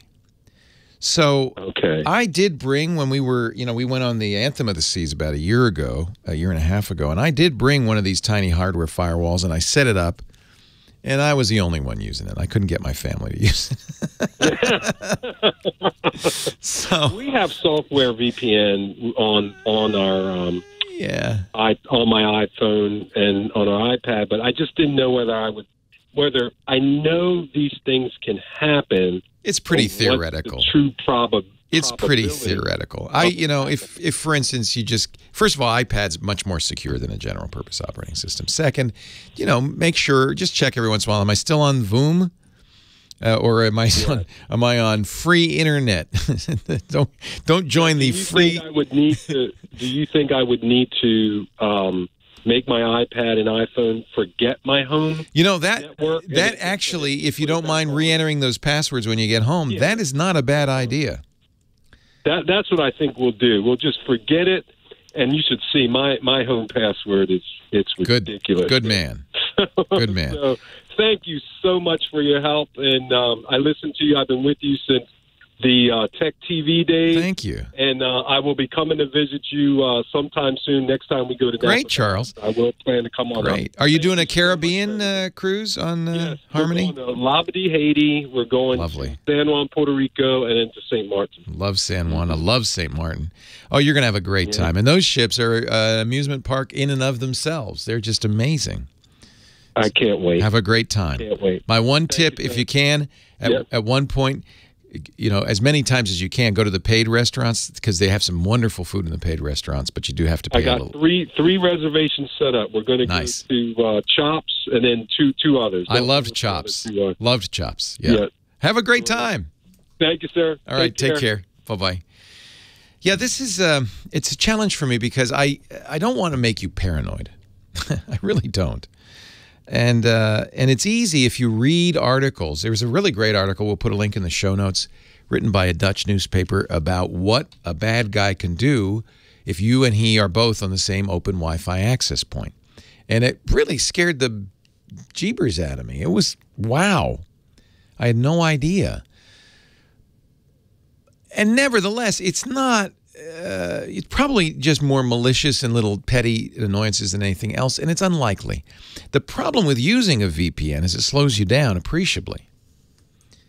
And if you're on the internet at sea, it's already pretty slow. Now, the good news about Royal Caribbean and VOOM, it's as fast as your home internet. It's also pricey. You pay a lot for it, but boy, it's as fast as your home internet, and that's really amazing. You're sitting out in a boat in the middle of the Caribbean, and you're surfing the internet, not the waves, or maybe both. So I do think that I'm not paranoid. So while I bring these with me, and I certainly will bring this as we travel around South America, I'm not as paranoid as some. But I do want you to make the decision yourself and be aware of what the risks are. If you want to read that article,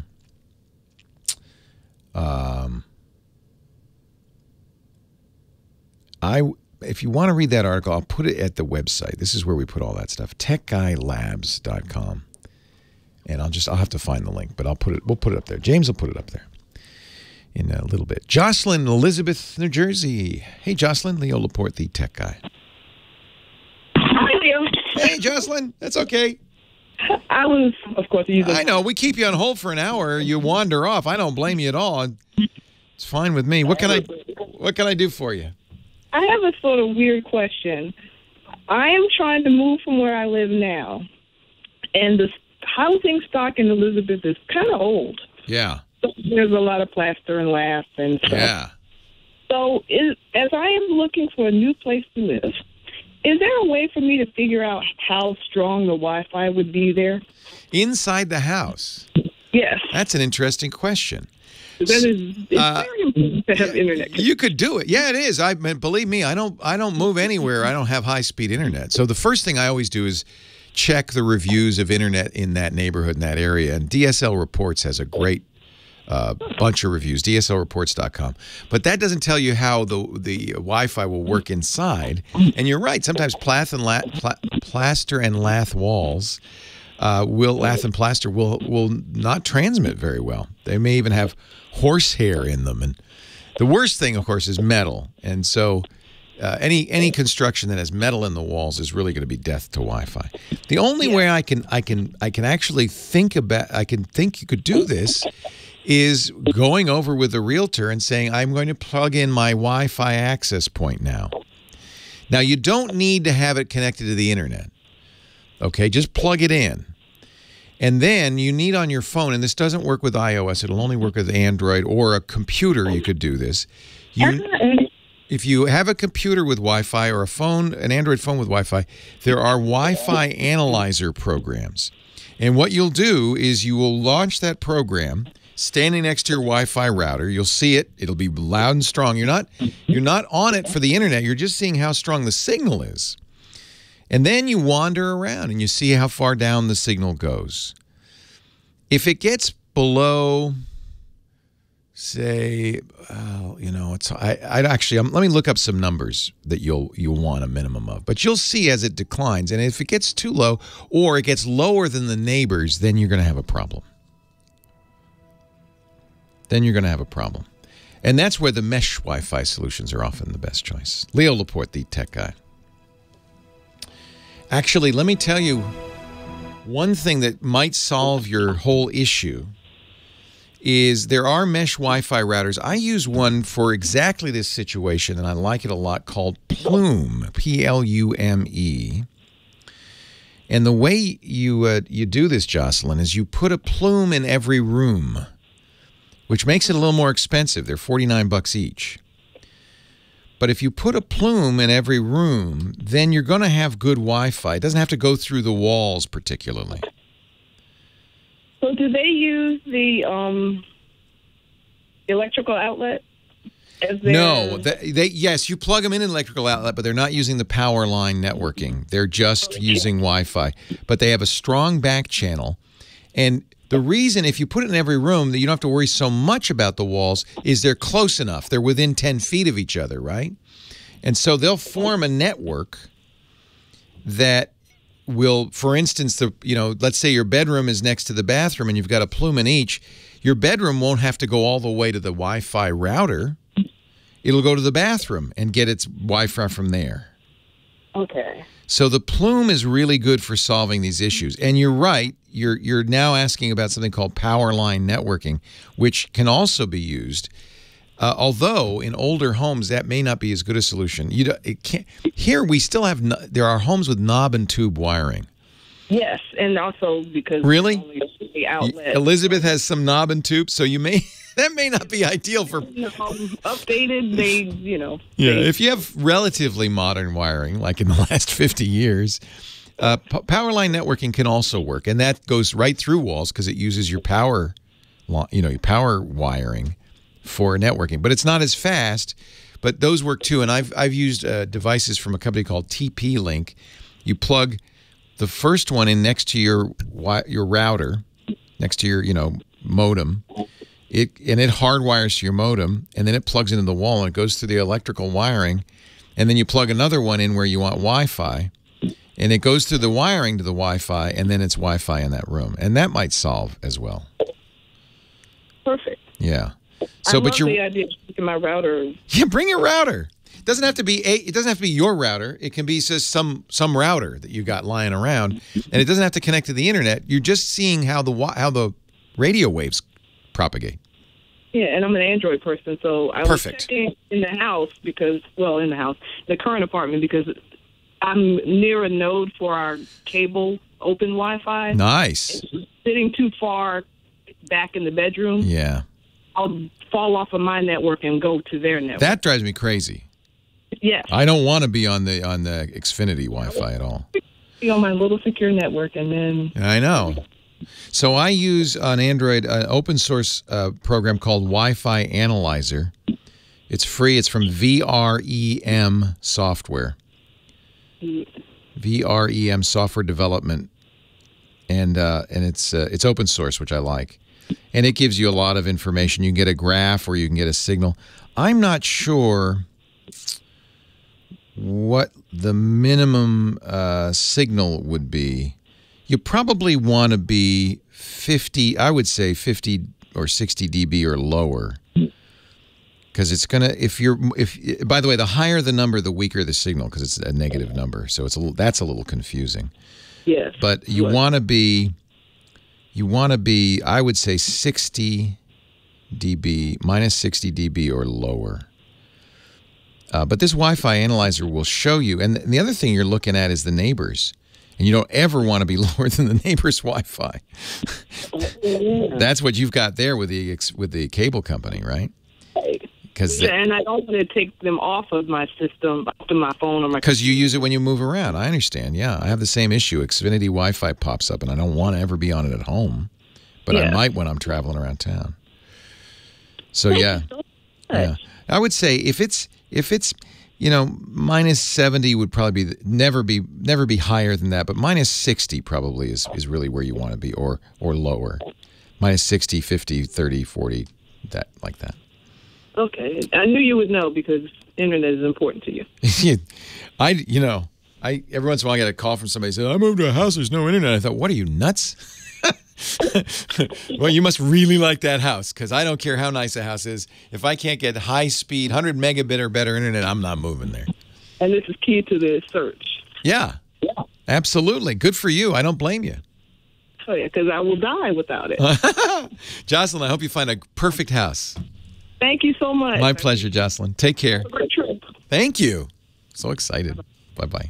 Yeah, I didn't have... it was fun. When we were in South America, I was in South America for a geek cruise 2010, 2011, something like that. It was really fun, man. That was the one we went with. It was with Waz and his wife, Janet, and we had such a good time. I have some fun pictures from there. I'll show you. But... the boat, of course, it was a Holland America. It had no internet. I mean, it had it, but it was unusable. I remember one geek cruise, one of the first ones I did years ago, like 2006. We made our own internet in the library. And I was, I'd be like the search engine and somebody else would be YouTube. It was anyway, so I can remember getting off the boat and I think it was Jack, one of the photographers, ran and said, hey, we found a cafe, internet cafe with free internet. Get over here. So everybody ran over there. I made a Skype call home and all. Lisa wasn't with me on that one. So I called her. It's funny. All right, let's go. I'll show you some pictures here.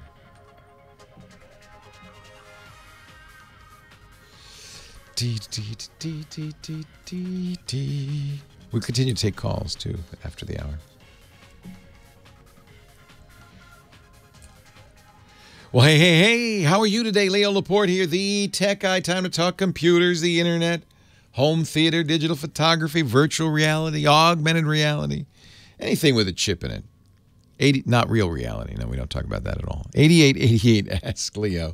That's the phone number. Get your Wi-Fi here. 8888 Ask Leo. Toll free from anywhere in the U.S. or Canada. You don't have to write anything down as you're watching the show, because we put it all online. Absolutely. All you have to do is visit the website, techguylabs.com. All the links are there. And it's no sign up. It's free, and it's you can comment, which is nice. So you can make your opinions heard. You don't have to yell at the radio. Tech Guy. I know. I hear some of you yelling. I know. I hear it. TechGuyLabs.com. Back to the phones we go. And Becky, Panama City, Florida. Hi, Becky. Hello, darling. How are you, darling? I'm doing marvelous. How are y'all doing today? Oh, very nice, very nice. What can I do got for two you? questions for you. Yes, ma'am. My daughter is into photography.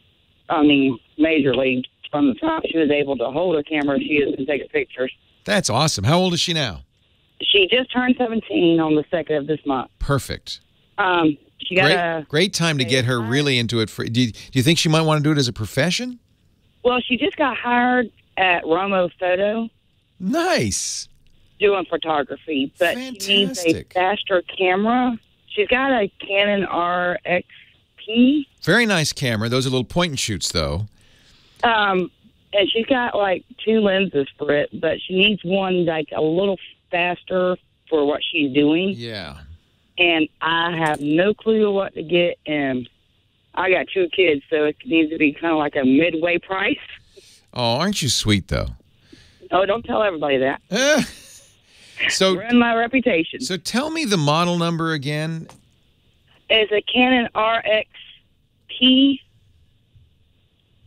Okay. I'm trying to figure out what that is. So it has interchangeable lenses, huh? Yes.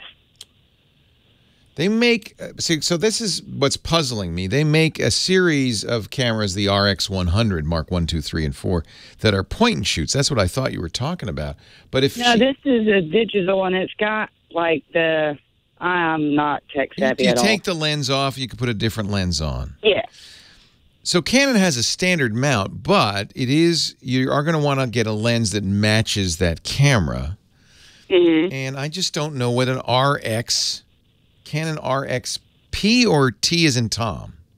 T as in Tom. RXT. I don't see a model Hang on. called the RXT. I see. Hang on, Oh, it's a Rebel. Oh, I know what it is. It's a Rebel XT. I know what it is. Got it. So that sensor in there is an APS-C sensor. So you want to get, what lenses does she already have? Do you know? She has the one that comes with it automatically and the next step up. So she has a telephoto that lets her take pictures from a distance. Yes. All right. So, and what kind of stuff does she like to take pictures of? Well, she is taking action pictures like kids playing baseball. Nice. Okay. And then like sliding in the home plate. So she's using that telephoto for that probably. Yes. Yeah. She is like. Does she ever do landscape photography or does she do portrait photography? She does it all. Yes. She has, I mean, everything from prom photos to senior portraits. I mean, she's done it all so far. And you don't want to ask her what lens she wants next. No, I kind of want it to be a surprise to be a congratulations. Well, I'll tell you. You're doing great. Oh, aren't you? That's so sweet. Well, I'll tell you. Now, you're going to have to explain why you got this for her, but I'll tell you what I would get for her. Okay. And this is to make her a better photographer. A lot of times we talk about getting what we call a prime lens. That means it's not a zoom. It's a fixed focal length. Mm-hmm. Because it forces you to really think about the photo. Instead of just zooming in and out, you have to walk closer or walk farther. You really compose it in the camera. Okay. And the prime lens that is the best teacher is a 50-millimeter lens. And the reason everybody likes these is because it's roughly what the eye sees. So if you take a photography class, very often you'll be told for the next 6 months you're using one lens. You're going to use a prime 50-millimeter lens because you're going to learn how to compose pictures. So you can explain to her, this is the lens everybody should start with to learn how to be the best possible photographer. It won't be good for baseball because it's too short. It's very good for people pictures, for street photography. And the one that I'm going to recommend is what we call a fast lens. It's good in low light. Okay. And that means she can take more pictures inside. Okay. So I'm guessing, I don't know what the kit for the EOS XT is, but I'm guessing it's a zoom probably 24 to 75, something like that. That sounds about what she Yeah. That's pretty common for the kit. And then she probably has a I don't know, a 110 or a 150 or maybe a 200 for the zoom. A 150. She's got a 150. That's enough. Yeah. So we call this the Nifty 50. Okay. Because it's the one a lot of people should be using to get better. Now, I'm going to get a suggestion. It's $110. Is that within your price? No, I'll make it work. I know it's expensive, but it's lots less expensive than the many of the lenses I could recommend. Oh, yeah. Last one I got it from a pawn shop, so yeah. Yeah. Well, and it was Phil. This one is F. What they call F is the speed of it, 1.8, which means it's pretty fast. It means it'll do really well in low light. Plus, for portraiture, there's something pros do. They use faster lenses. They use wider open apertures because the background then goes soft focus and the person is very much in the foreground. And she'll love this for taking pictures of people. Okay. So for her camera, for the EOS XT, the Canon EF 50 millimeter 50mm f 1.8. 1.8. Yeah. Okay. And actually, this lens on her camera is going to really be 80 millimeter, but it's a portrait lens. It's a lens for taking pictures of people. Okay. And I think that would be now the other choice if she wants to take more landscape photography is maybe a wider angle lens, a 16 or to 35 zoom or something like that. Okay. That's another choice as well. And if she likes taking pictures of buildings, of landscapes, Canon makes some very nice landscape lenses. She takes pictures of everything. I think the camera stays around her neck more than the phone stays to her ear. Well, if she likes taking people pictures, this 50-1.8 is really a great one.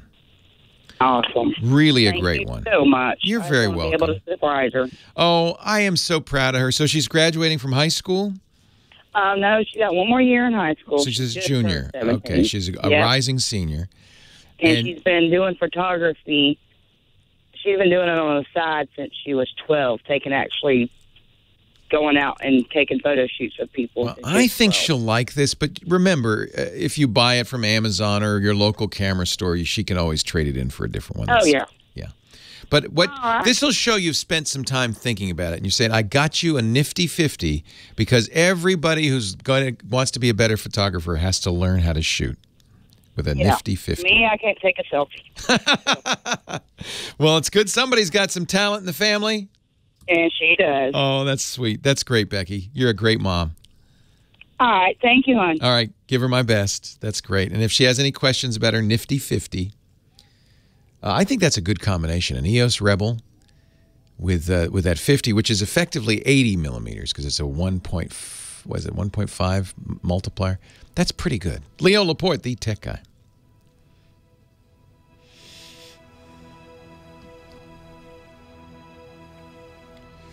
You know, anything else is going to cost twice as much or more. Glass is expensive. But I think a 50-1.8, and it's a really good one. Canon's kind of updated this lens. You know, I have a 50-1.2 that was thousands. Yeah.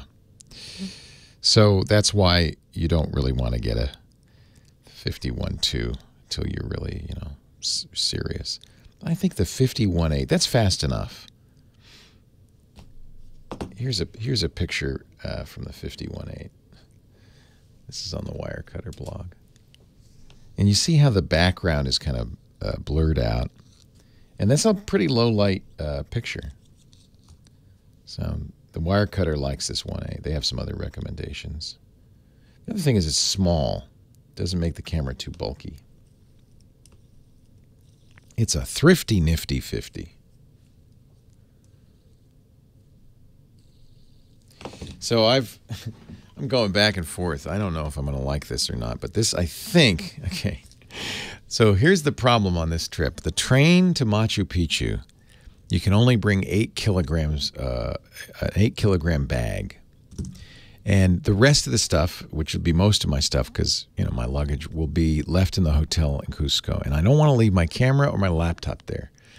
So I've been weighing. I've been weighing all the stuff I got, trying to figure out how I'm going to do this. And I think the Canon is too heavy, especially with all the lenses. But then I didn't realize, but Lisa had, this is the Sony, the A7R2, which is probably, you know, one of maybe Sony's best camera. And I didn't realize I had bought her because she likes extreme zooms, a 24 to 240. Look at this. So for the Galapagos, I think the extreme zoom will be useful. It is very slow, but this is most everything I'll do will be outside. I'll also bring a small, I'll probably bring my Leica 50, my nifty 50, which has a nice fast lens. And it's very light. But this will probably be, so I'm thinking this is going to be the, I don't know. Lisa says you're worse than a girl. So, but this, plus the Leica, plus my monopod, plus my laptop in my backpack, plus memory and batteries, because the battery life on this is terrible, it's atrocious, comes out to 5 1/4 kilograms, leaving me 2 3/4 kilograms for a change of clothing and a toothbrush. So I think that'll be all right. No, Art, so the way they're going to do it, this is an extension of the Galapagos trip. So the way they're going to do it, we fly to Lima. We're going to spend a couple of days in Lima and then go to Cusco. Then you get on a train. You leave your bags at the hotel, the Monasterio in Cusco, in a baggage room, which I'm sure will be safe. It's a very nice hotel, but I don't like to leave cameras lying around. And then you take a train to Machu Picchu, spend the night there, and train back. So I'm concerned about leaving my laptop and my camera stuff in that bag in the luggage room at the hotel. But on the train, you can only bring an 8 kilogram bag.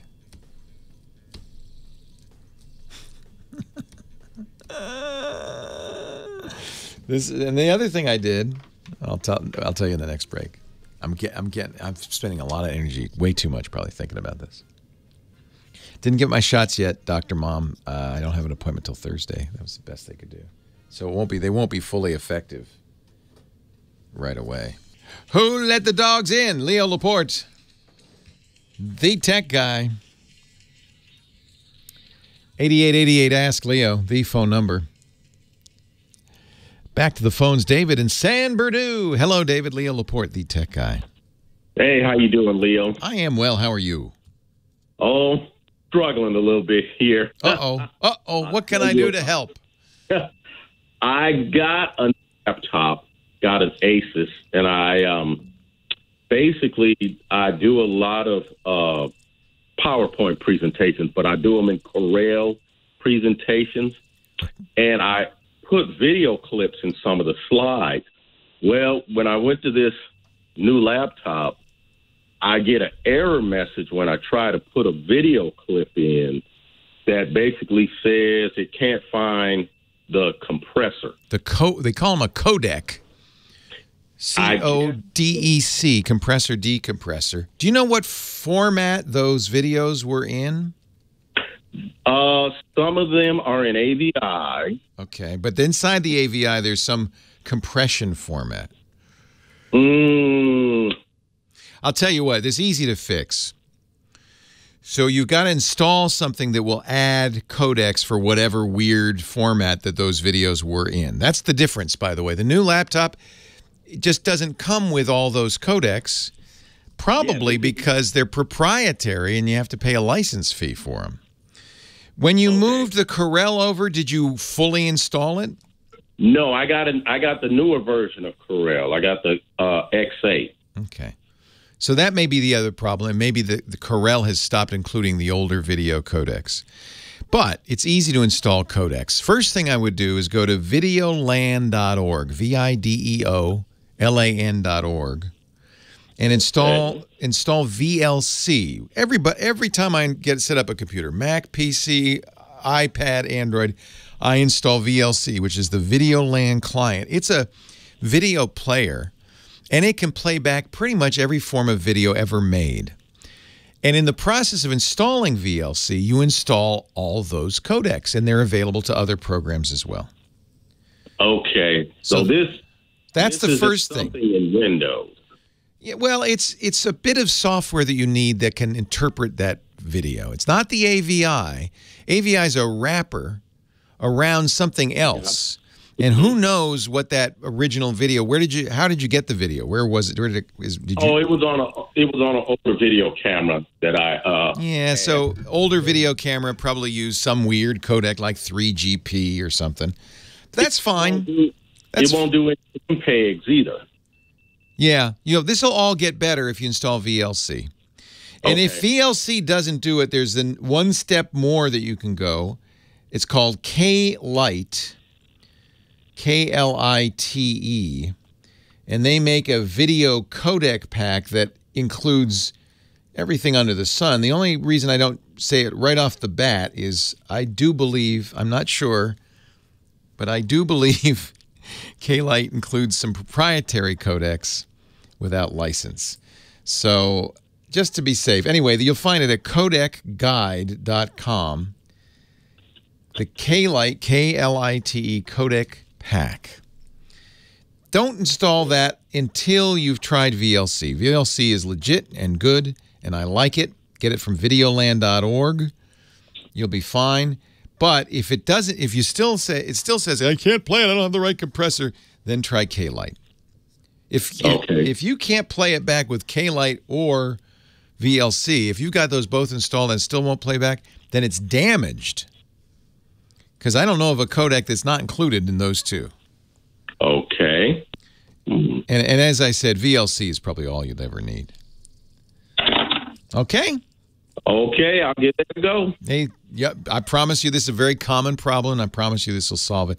The codec is short, as I said, for compressor, decompressor. Video has to be compressed.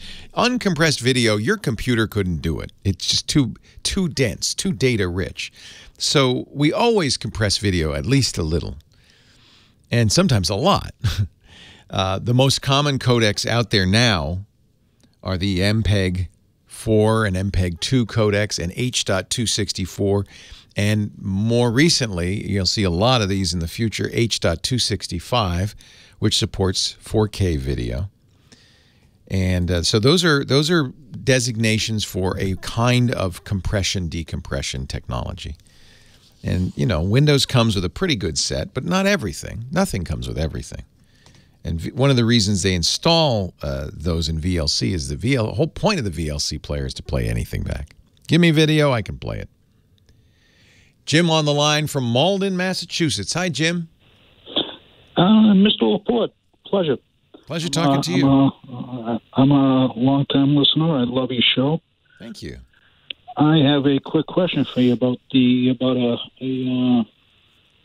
HD action camera. Aha. The Acaso, A-K-A-S-O. I have never used it, but what you'll note now is the GoPro is struggling. They were the brand, right? But the truth about the GoPro is they didn't do anything that 100 other clones could do, and some of them do it a lot cheaper. So I haven't used a Acaso. The one I use that I recommend that I think is every bit as good as a GoPro is the Yi, Y-I cam. Yi's made by a very big Chinese company called Xiaomi that makes phones and cameras.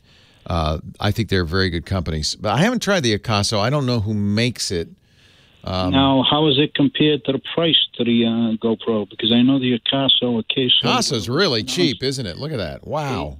83 bucks. Holy cow, on Amazon. Yeah. And I've done my homework on it. I've almost pulled the trigger on ordering this thing on Amazon. Let me ask the chat room. What do you think of Acaso? Anybody use Acaso? Quite a few times. I have almost pulled the trigger, but I'm the type of person who likes to do my homework. And yeah, so the Yi cam that I use is a lot more. It's twice that. It's almost $200. Okay. So I think maybe you found something. I don't know. The chat room, have anybody used Acaso? That is an amazing price. I might have to just get one and tell you to try it. I've done the comparison. I've watched a lot of videos. I'm legally blind. And so navigating, I can see a little, and that's why I'm looking at an action camera. I want a wide angle, so I don't have to just I focus in on can't believe the price on this. Yeah. Yep. Wow. And I've been talking about purchasing a GoPro for a couple of years now. Yeah, I would at this point, I just haven't done it. At this point, I don't recommend GoPros anymore because why spend all that money? You're buying a brand name, not the technology. You know, the reviews. Exactly. I'm looking at the reviews. 5,000 customer reviews on Amazon on these Akaso cameras, and 4.5 out of 5, which is about as good as you can get. This is remarkable. You've turned me on to something new. I'm ordering it right now. Well, I'll be waiting to hear your reviews on them. I can't believe that on your Sunday shows. No wonder GoPro is struggling. Their sales have plummeted. So I think you just answered my question. You wouldn't hesitate on ordering that thing? Not based on the reviews, and I think Amazon, when you have 5,000 reviews on Amazon, you can trust that. Yep. You can trust that. So your only question is which package to get. I mean, it looks like there's a variety of different things. It comes with it's waterproof. It comes with a waterproof encasing, which costs another $100 on most of these other guys. I'd say, I'm buying it right now. Leo Laporte, the tech guy. I'm taking it to South America.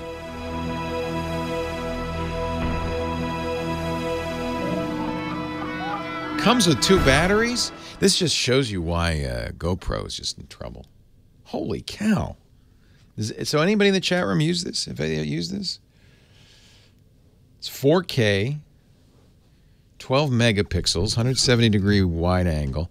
Now, okay, here's one thing. The Ycam does 4K at 60 frames. This is 4K at 25 frames. So that's one difference. The processor's much slower, obviously. Comes with a remote, which is a wrist remote, which is great. Comes with 2 batteries, which is great. Oops. I got to really work on this touchpad. It's very sensitive. It's waterproof up to 30 meters. Wow. Yeah. Well, these are pretty light, I would imagine. I don't think I have to worry about that. I'm impressed, but I have to say that's where the let me get the Ycam. The Yi's going to beat you in frame rate. And I have to say, 25 frame, this is the one I have. 25 frame, 4K. I'm sorry, 30. This is 30 frames 4K. It's not, and you can see it's so much more expensive. If you get it waterproof, that's $244.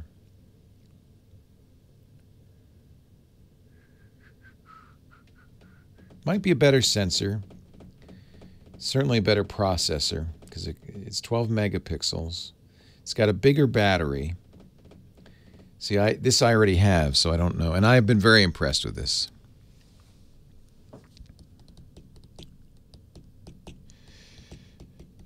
So that's one minor difference. Instead of 25 frames at 4K, it's 30 frames at 4K. I don't know if that's a bad thing or not. It's impressive. It does come with a lot of stuff.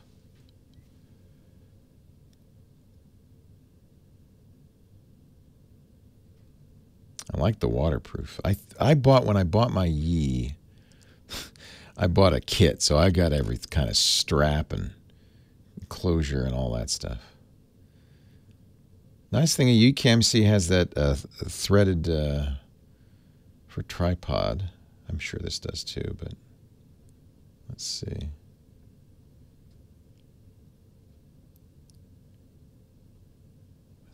That lens on is kind of funky.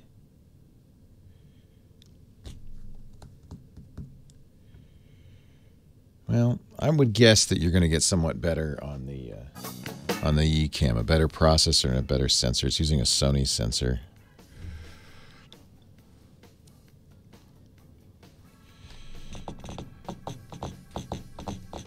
Seven-layer Sony sensor. It's got electronic image stabilization. I actually was debating whether to bring this or not. $84. You won't cry if you lose it or breaks. This is, I think, the package something like the package I got. Oh no, I got this one. I have every possible configuration for this. It was only $30, so Leo Laporte, the tech guy.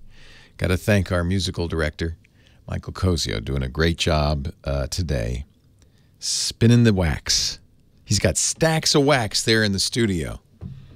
Are there actually, Michael? I haven't been in the studio in a while. Are there turntables in there still, or did they take those out finally? No cart machines? Nothing. It's all electronic. It's all digital now. You just push a button. Times have changed. I think I can still, I started as a DJ 40 years ago.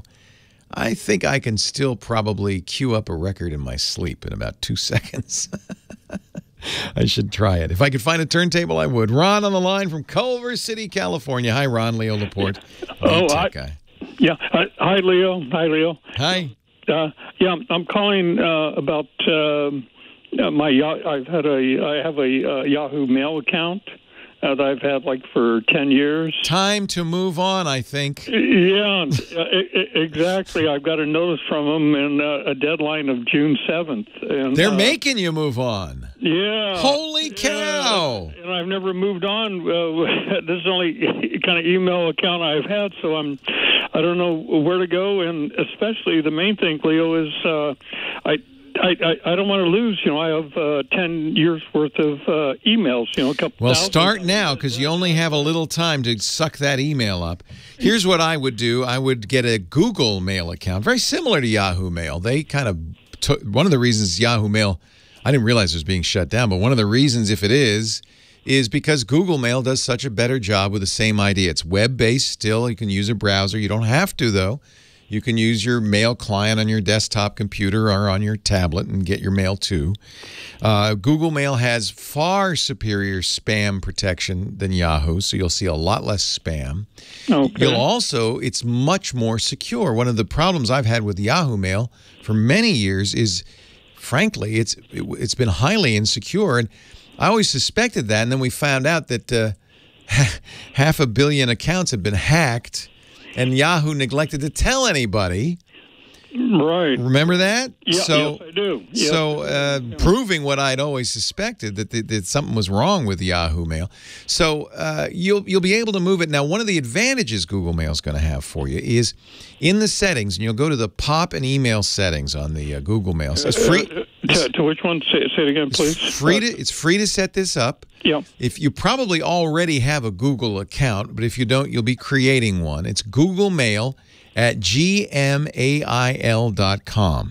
Okay. You'll set it up, and one of the things you can do in the settings is say, grab all the mail off Yahoo. Okay, good. Get all my Yahoo Mail. I want that here. And in fact, you can have it continue to do that. So you'll be telling everybody, hey, I got a new email address, but if they forget and send something to the old address, until Yahoo shuts that server down, okay, Google Mail will check every half hour or so and get it. Oh, no, that's wonderful. So it's as simple as that. Yep. And okay. And I use Gmail. Every geek I know uses Gmail. It's become the default email for the internet.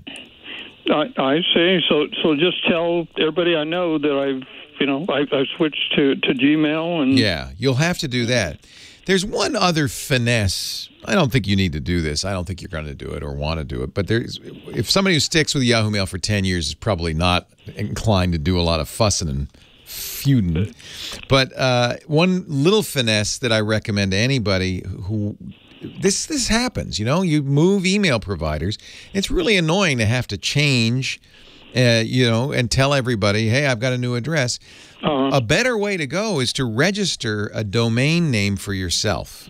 And use that, and all the domain registrars will then forward your mail to any other mail client you want. So if after a year or two you get tired of Gmail and you want to go to Microsoft's Outlook Mail, you don't change your address. Everybody's sending it to whatever, ron@culvercity.com, and you just forward it. You say, okay, instead of sending it to Google, send it to Outlook, and no one will be the wiser. So it's a permanent email address.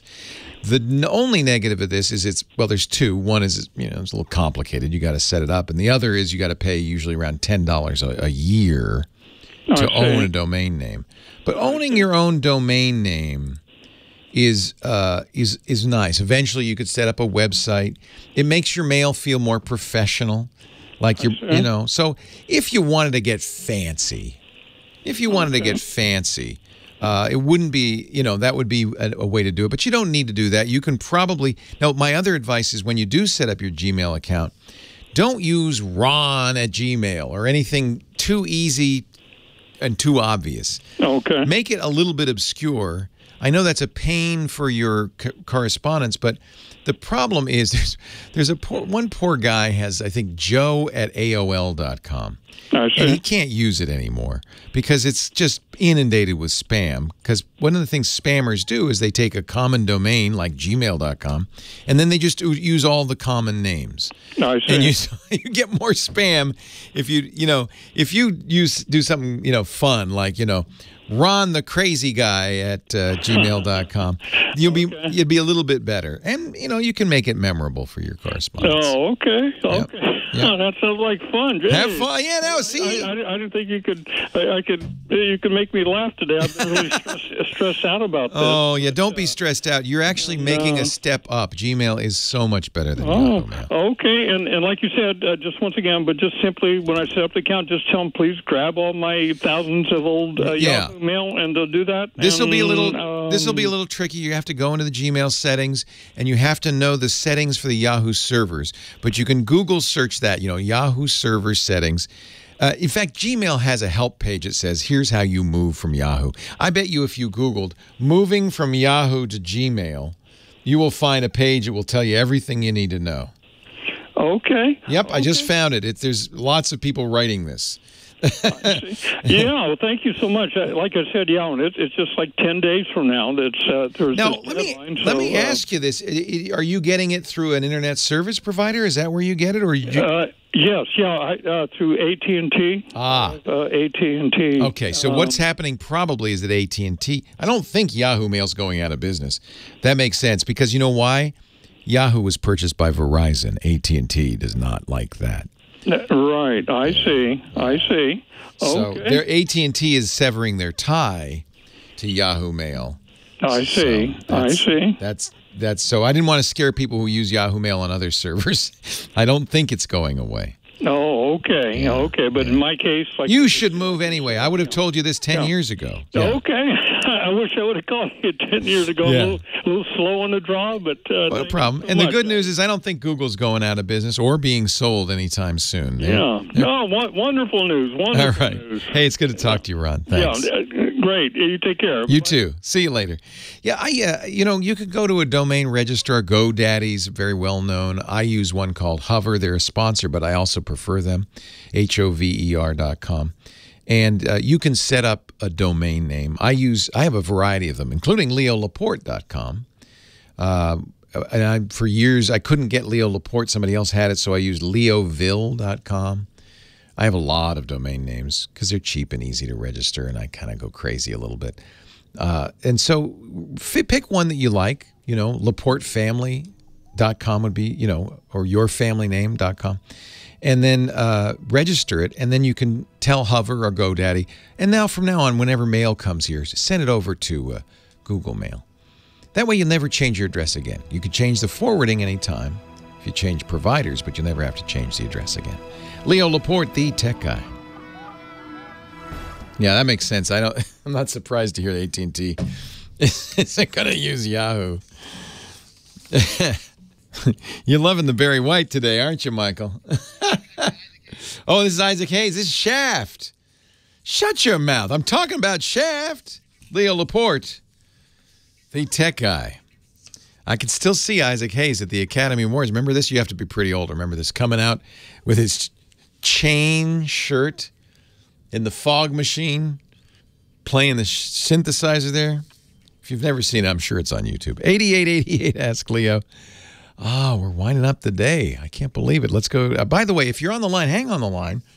I'm going to end the show, the radio show, in a few minutes. But because I'm going on vacation, and we like to give you fresh content when I'm out of town, I'm going to be recording calls and my answers too for another 45 minutes after I get off the air here. So if you're on the line, stay on the line. We need a lot more calls, and then you'll be talking to me now, but you'll get your answer June 10th, okay? when I'm on vacation. Bob is on the line from my old family home, Leonia, New Jersey. Hi, Bob. Hello, my friend. You are the absolute best. I am so excited about being My mother and father grew up in Leonia. They lived next door. That's how they met. They were next door neighbors in Leonia. And my grandmother lived there, and I remember many years going to visit her, and I love Leonia. So it's nice to talk to you. When you come back, you got to let us know. So I will. Go out to dinner or something. I will. It's a deal. Okay, you got it. What street were you? Did you? I wish I could. I was just thinking, what street? I'll have to ask my mom. I will find out. Okay. And I'll let you know. I don't remember. I can see the house, but I was a little kid. But I can see that house. I remember it vividly. Mom, are you listening? What street did you grow up on Leonia? What can I? While Mom's figuring that out, what can I do to help you? Okay, I got 2 or 3 really quick, hopefully, questions. Sure. One is I have Spectrum Time Warner Cable as my cable provider and my internet provider, and I have one of what's called the enhanced DVR boxes. Yes. Okay, which means besides being just a regular DVR where you can program in things you want to watch later on. Yeah. It extends it to, I think it's 8 or 10 programs at the same time, as opposed to the regular one, which is just 2. Now, nice. You could tape 8 programs at once? 8 programs at once. Wow. Right. So it's a phenomenal thing. However, that means it's got 8 tuners in there. That's a big deal. Okay. Okay. Wow. Yes. But that's like Hugh Hefner, but in the days before cable, he had people in his basement at the Playboy Mansion running VCRs. He'd record everything. Wow. So he could watch whatever he wanted whenever he wanted. That was pretty fancy back then. Yes. And just to have any sort of VCR now is great. But now that we have a grandson, my wife and I run over there as often as we can. In the guise of helping my daughter out. Yeah. The truth of the matter is, it's therapy for us. Sure. And it's just fun. Sure. How old are the grandkids? He's 9 now. Oh. So, and he loves technology. Good. I've told him about you so many times. Now occasionally I say, Uncle Leo told me you should do this. This poor kid's going to grow up warped. You realize that? Okay. Because I resemble that remark. Well, we're together. That's nice. I have this enhanced DVR box, right? And it's starting to break down. The time on it, the digital time on it, the numbers are starting to weaken, and occasionally I get glitches. How long have you had it? About 4 years. So what fails first on these things is the hard drives. Right. Because they're running all the time. They run hot in these little boxes. It's not at all unusual to have hard drive issues with these DVRs. And after 4 years, I'm surprised it's still working, to be honest with you. So now here you see you're brilliant, as I tell everybody that I speak to, and they claim the geniuses at Spectrum and Time Warner Cable claim there's no hard drive in there. Well, okay. Okay, so here's my problem. What are they recording to? Are they recording to maybe they record to their servers? I don't think so. There's no hard drive. What the heck is, where are they storing the TV shows? I don't know. This is what they... Yeah, how big is the box? Is it a little tiny box? It's a regular box. It's about... Yeah, there's a hard drive. 8 inches There's by... gotta be it's gotta be 5 inches and about 2 inches high. Yeah, I mean, the only way you wouldn't need a hard drive is if they actually... And this is the new thing. Most cable companies will end up doing this. They record locally in their servers, and all that box does is stream the data from their servers. It's kind of like on demand. All right. So now here's the problem. Why there's got to be some other thing in it. They tell me no problem. I can replace the box. Right? Yeah. Good. Because I'm paying for it. Oh, but you want all those shows you recorded. Yes. Ah. They tell me it's impossible. There's no way to get it. Once I disconnect that box, and I bring it back to them, and they give me a new box, there's no way to do it. So I said, well, give me another box. I'll send the technician over and just... No, they don't want you to do that because the cable companies, the content companies, are terrified that because they say, well, he's got a nice high-quality digital recording of this show. He could make DVDs of it, put it on a blanket in front of his house in beautiful Leonia and sell them. They're afraid you're turning into a pirate. So they do a lot to prevent that stuff from getting off that DVR. Okay. And the cable company will never help you get it because that's the deal they made to carry these channels. Showtime says, you're not going to let them do that, are you? No, we wouldn't do that. So, but they won't even let me bring in the box and... No, because it's the keys to the data are tied to the hardware. They're tied to that box. Now, if it's a cloud-based, if there isn't a hard drive, I think they're telling you a fib, but if there really isn't a hard drive, then it doesn't matter. You can trade the boxes and your stuff will all still be up there in the cloud. But if it is a physical hard drive, then you're out of luck. There's one thing you can do. Yes. And it's taking advantage of what we call the analog hole. They've never been able to patch this up. You've got to be able to play that hard drive, that DVR, to a TV, right? Yes. Something comes out the back there. Well, instead of a TV, you could put a recorder on there and record it. Now, they're going to try to stop you from doing that, so they put all sorts of copy protection on there. It's called HDCP. So you'd have to have an HDCP compliant computer or hard drive or VCR or something that you could connect to it. But you might be able to do that. Now, the other thing I would point out, I had a good friend many years ago who was a fan of the TV show Cheers. He videotaped, he VHS'd every episode of Cheers, filled his closet with episodes of Cheers, and I think he's got to be kicking himself today because, of course, they're all online on Netflix for free. Yes. And he kind of wasted a lot of energy to make very poor qualities of that TV show. So are you sure that you can't get those shows somewhere else? If there's sports, maybe not, but most TV shows you can get to. Yeah, but the thing is that it's so much simpler when we come home at night and we're sitting around. I understand. Yeah. And eating that we just hit it. Even if it's old episodes of Golden Girls or Suits or whatever it is, we have it. We've got it there. Yeah, but you understand, I'm describing the only way you can get it off, and it's complicated. Got it. Okay, so at least you, I believe. I don't believe. Well, they're nuts if they say there's no hard drive in it. I'm looking right now at the Time Warner Cable website. It says how many recordings can be stored on the enhanced DVR, 150 hours. That means it's got a hard drive. That's what I thought. That's what I thought. And they say, will it support an external hard drive? No. But they've got an internal hard drive. I don't know what they're talking about. Yes. I'm almost tempted to open up the box, find the hard drive. No, yeah, I know what you're thinking, but that's encrypted. The data on there is encrypted and cannot be reused without the key, which is tied to the motherboard of that box. Okay, so I can't just switch it, right? No, there's nothing you can do with it. Nothing I can do with it. Okay. And that's all about copy protection is what that is. Uh-huh. So you're stuck. Okay. Sorry. I hate to disappoint your 9-year-old grandson, but that's the way it is. Hey, we're out of time. I thank you all so much for being here. I hope you had a great time. I did. Stick around. If you're on the line, I'm going to keep answering calls. I'll be back next week. Leo Laporte, the Tech Guy. Have a great Geek Week. Bye-bye. Well, that's it for the Tech Guy Show for today. Thank you so much for being here.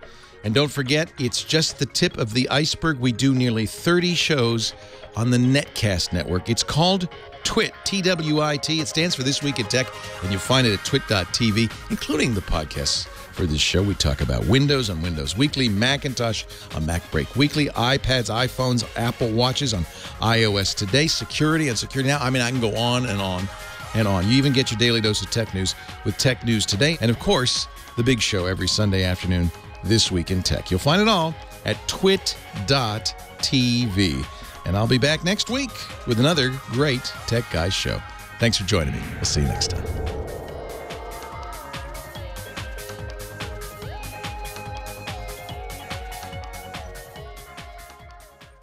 Let me finish with Joe. Hi, Joe. Oh, well, yeah, no, stop us. I mean, Bob, not Bob. Hello. Yes. Hi, but yes. How you doing? Yep. Thank you. Sure. Bless you. By the way, my email address is Don't say it on the. Yes. 20. Oh no. Okay, you can say that out loud. No, baby. Yes. Okay, because I heard your little thing about creating email. Yeah, don't use a real name. That's right. If you did Bob at AOL.com, you'd be sorry. Right. And the reason why is I was a supervisor in the New York City public school system, and I used to always say to my staff, no is almost maybe, and maybe is just about yes. But You know what? My our business managers, our CEO's motto is: no is a complete sentence. She has that on the board on her whiteboard just to remind people. If she says no, she means it. I love it. Anyway, what can I do for you? Okay. Since I feel so blessed, a couple of more quick questions. Sure. My wife and daughter have iPod touches, and all 64 gigs. And now my daughter has 128 gig when they expanded it to have to get 128 gigs. We have filled all of them up with photos of my 9-year-old grandson since he was born. Oh, that poor kid. That's what you get when you're an only child. You get a lot of attention. Yeah, a lot of it. Okay, hopefully some of it is positive. Oh, it's all good. No, that's awesome. Smiling because she understands that you understand. I totally understand, yep. So, in any case, when we fill it up, I was calling Apple and I was saying, how can I back these up? Not only is it full, but I want to, I want to back them up so I have them so that God forbid something should happen to the iPod Touch. And they said use iCloud, but that's expensive for 128 gigs. Yes. So what I'm going to tell you to do is put a little thing on there called Google Photos. Right. It's free. It backs up all your photos. You turn on the backup. It'll take a little while to back up all those photos, but it'll back them all up, and it'll all be available. I think you're going to like this. It's available on photos.google.com. You can share them easily from there. You can make photo books. It has lots of nice features. And then in the app, once it's all backed up, there's a button that says, Save Space on My Phone. It will delete, and this is all free, by the way, it will delete all the pictures so you can take more because they're all backed up to the cloud now. Fabulous. And Google Photos does such a good job. It's got editing built in. Once you name your grandson, you say, this is a picture of my grandson. It'll say, okay, here's 12 more. Are these also? And you say yes. From then on, all you have to do is type your grandson's name. It'll show you all the pictures you've taken. You could say, I want my grandson's pictures when we were on that rafting trip in Colorado. It'll just show you those. It's amazing. It's using artificial intelligence to really search through the photos. Okay, that sounds great. And I remember you mentioned that, I think, last. Yeah, and Apple won't tell you about that. They want you to use their expensive solution. Exactly. All right, now here's the other question. With the Google Photos, my wife, for example, who's sitting here right now listening also, and has her iPod right in front of her, and within these 30 or 40 gigs of photos, you know, to find things would be almost impossible. So she's made folders. Yes. Will Google Photos? It will not respect her folders. It will not. However, it does a better job anyway because it has search built in, and it if you say, "Give me all the pictures I've ever taken of dogs," right? It knows what a dog looks like. It will find all the dog pictures. Okay. I'm telling you, you don't need it. What it does is all the categorization you wanted to do, and for me, never got around to. Right. And it does a better job than you will do. Okay. And it does, and whenever you upload more pictures to it, it does more. Okay, good. Yeah. So I don't have to. I could find, let's say, if I wanted my grandson's 4th birthday party. That it doesn't know it's his 4th, so that's a little more tricky. But if you have additional information, you could say grandson's name birthday parties. It'll show him all the birthday parties. Okay. It knows birthday cakes. It knows candles. It knows presents. It knows balloons. It's pretty amazing. Yes, it sounds phenomenal. Now, another thing you can do, and I should tell you this as well, is you can back up to your computer. So if you hook up those iPod touches to a Mac or a PC that's running iTunes, okay, it can back up the entire contents, including all the photos. Okay. And it'll go into, if you're using a Mac, it'll go into Apple's Photos app. If you're using a PC, it'll go into whatever you use for photos. For photos. And that's good because then you're going to get the full quality version as well. Great. Okay. Here's the next. Oh, by the way, it does know dates. You know when the 4th birthday was because you know the date. So you can say, you know, Joey's 4th birthday on November 6th, 2007, and then it would find it. Okay. Here's the next thing with copying it to a PC or a Mac. Yeah. Because some of my wife's the older iPods are on iOS 7, right? Mm-hmm. What happened was when I was speaking to Apple about transferring the photos, all of a sudden, none of the computers, my PCs, 4 or 5 of them, would recognize the iPod anymore. And they told me to go into the Apple store, which I went to the Genius Bar. And they tried, and they said, well, the reason why you're having trouble is because you're trying to use a PC. If you use the Mac, I said, show me. Lies, more lies. I don't buy that. So they tried with 4 or 5 Macs. And it didn't work. And that's right. It didn't. Yeah. It will not recognize. Well, it's damaged. What's damaged? Your iPod. The iPod is damaged. Yeah. Okay. Now, nothing you can do about that. You're done. 3 or 4 other iPods, they would all be damaged. Yeah. Even brand new ones that they sent me. Well, what else could it be? I don't know what else. You tried it on a couple of different computers. I presume that the Apple Store used a good cable. They're not as dumb as they used 3 or 4. I said I went to 3 or 4 different Apple stores. Well, 3 or 4. Each one of them. That's what we call a screwed up iPod, and probably something you're plugging it into at home is screwing it up. I see. Okay, so in other words, I'm causing it, even though it's brand new out of the box. I think that's the only possible explanation. You know, I don't have time, but you can go through a recovery process on those iPods. If you Google iPod recovery or iPod DFU, it erases it. Yeah, it erases it. I don't want to lose it. Well, I think you lost it already. I don't know of any way to get it back if you can't connect. All right. Now, even to upgrade, they keep telling me upgrade this iOS 7 to now they finally came up with the ability to jump up. Before I couldn't even upgrade it. It wouldn't even upgrade. So now I could do that, but they tell me I potentially could lose the photos on there. That's, you know, I can't do better than the Apple Store does. I don't know what's going on there. Okay. But I would listen to their warnings. But the problem is, an iPod is a sealed box. There's no way to kind of open it up and figure out what's going on with it. I think if it doesn't work on a variety of machines, even if it's brand new, it's damaged. You could probably recover it and use it again, but whatever was on it will be gone. Be gone. Okay. Is there a way to plug in a USB drive into a thumb drive into the bottom of the... No, there is not. No, there is not. Okay, so you've answered that question, too. See? All righty.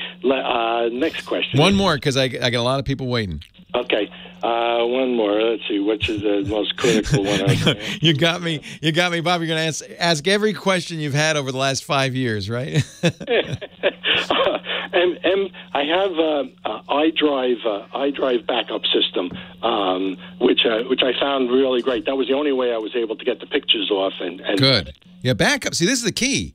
If you've got it backed up, it doesn't matter if those die. But if you don't have it backed up, then you're in the real trouble. You're in doo-doo. All right. So the iDrive doesn't seem, it backs up everything, but I can't seem to get the MP3, one particular voice recording MP3 off of it. it won't back that up. It keeps losing. All right, there's one program you might want to try from a company called eCam, ECAMM. Okay. It's called Phone View. It'll work with an iPod Touch as well. I don't know if it'll work with an iPod. It might. The idea is you run this software, and it can pick up things like voicemails, text messages, stuff that isn't normally copied over. Okay. So that and to transfer older analog, I have a whole bunch of voice things from this particular grandson on a digital telephone. Oh, I don't know what. Yeah, that's going to be very specific to that particular hardware. PhoneView only works with Apple stuff. Got it. Okay, and so I think I can't thank you. I know there's more questions. Call back next week. All right. All right. Hey, it's good to talk to you, Bob. Thank you. All right. See ya. Bye-bye. Bye.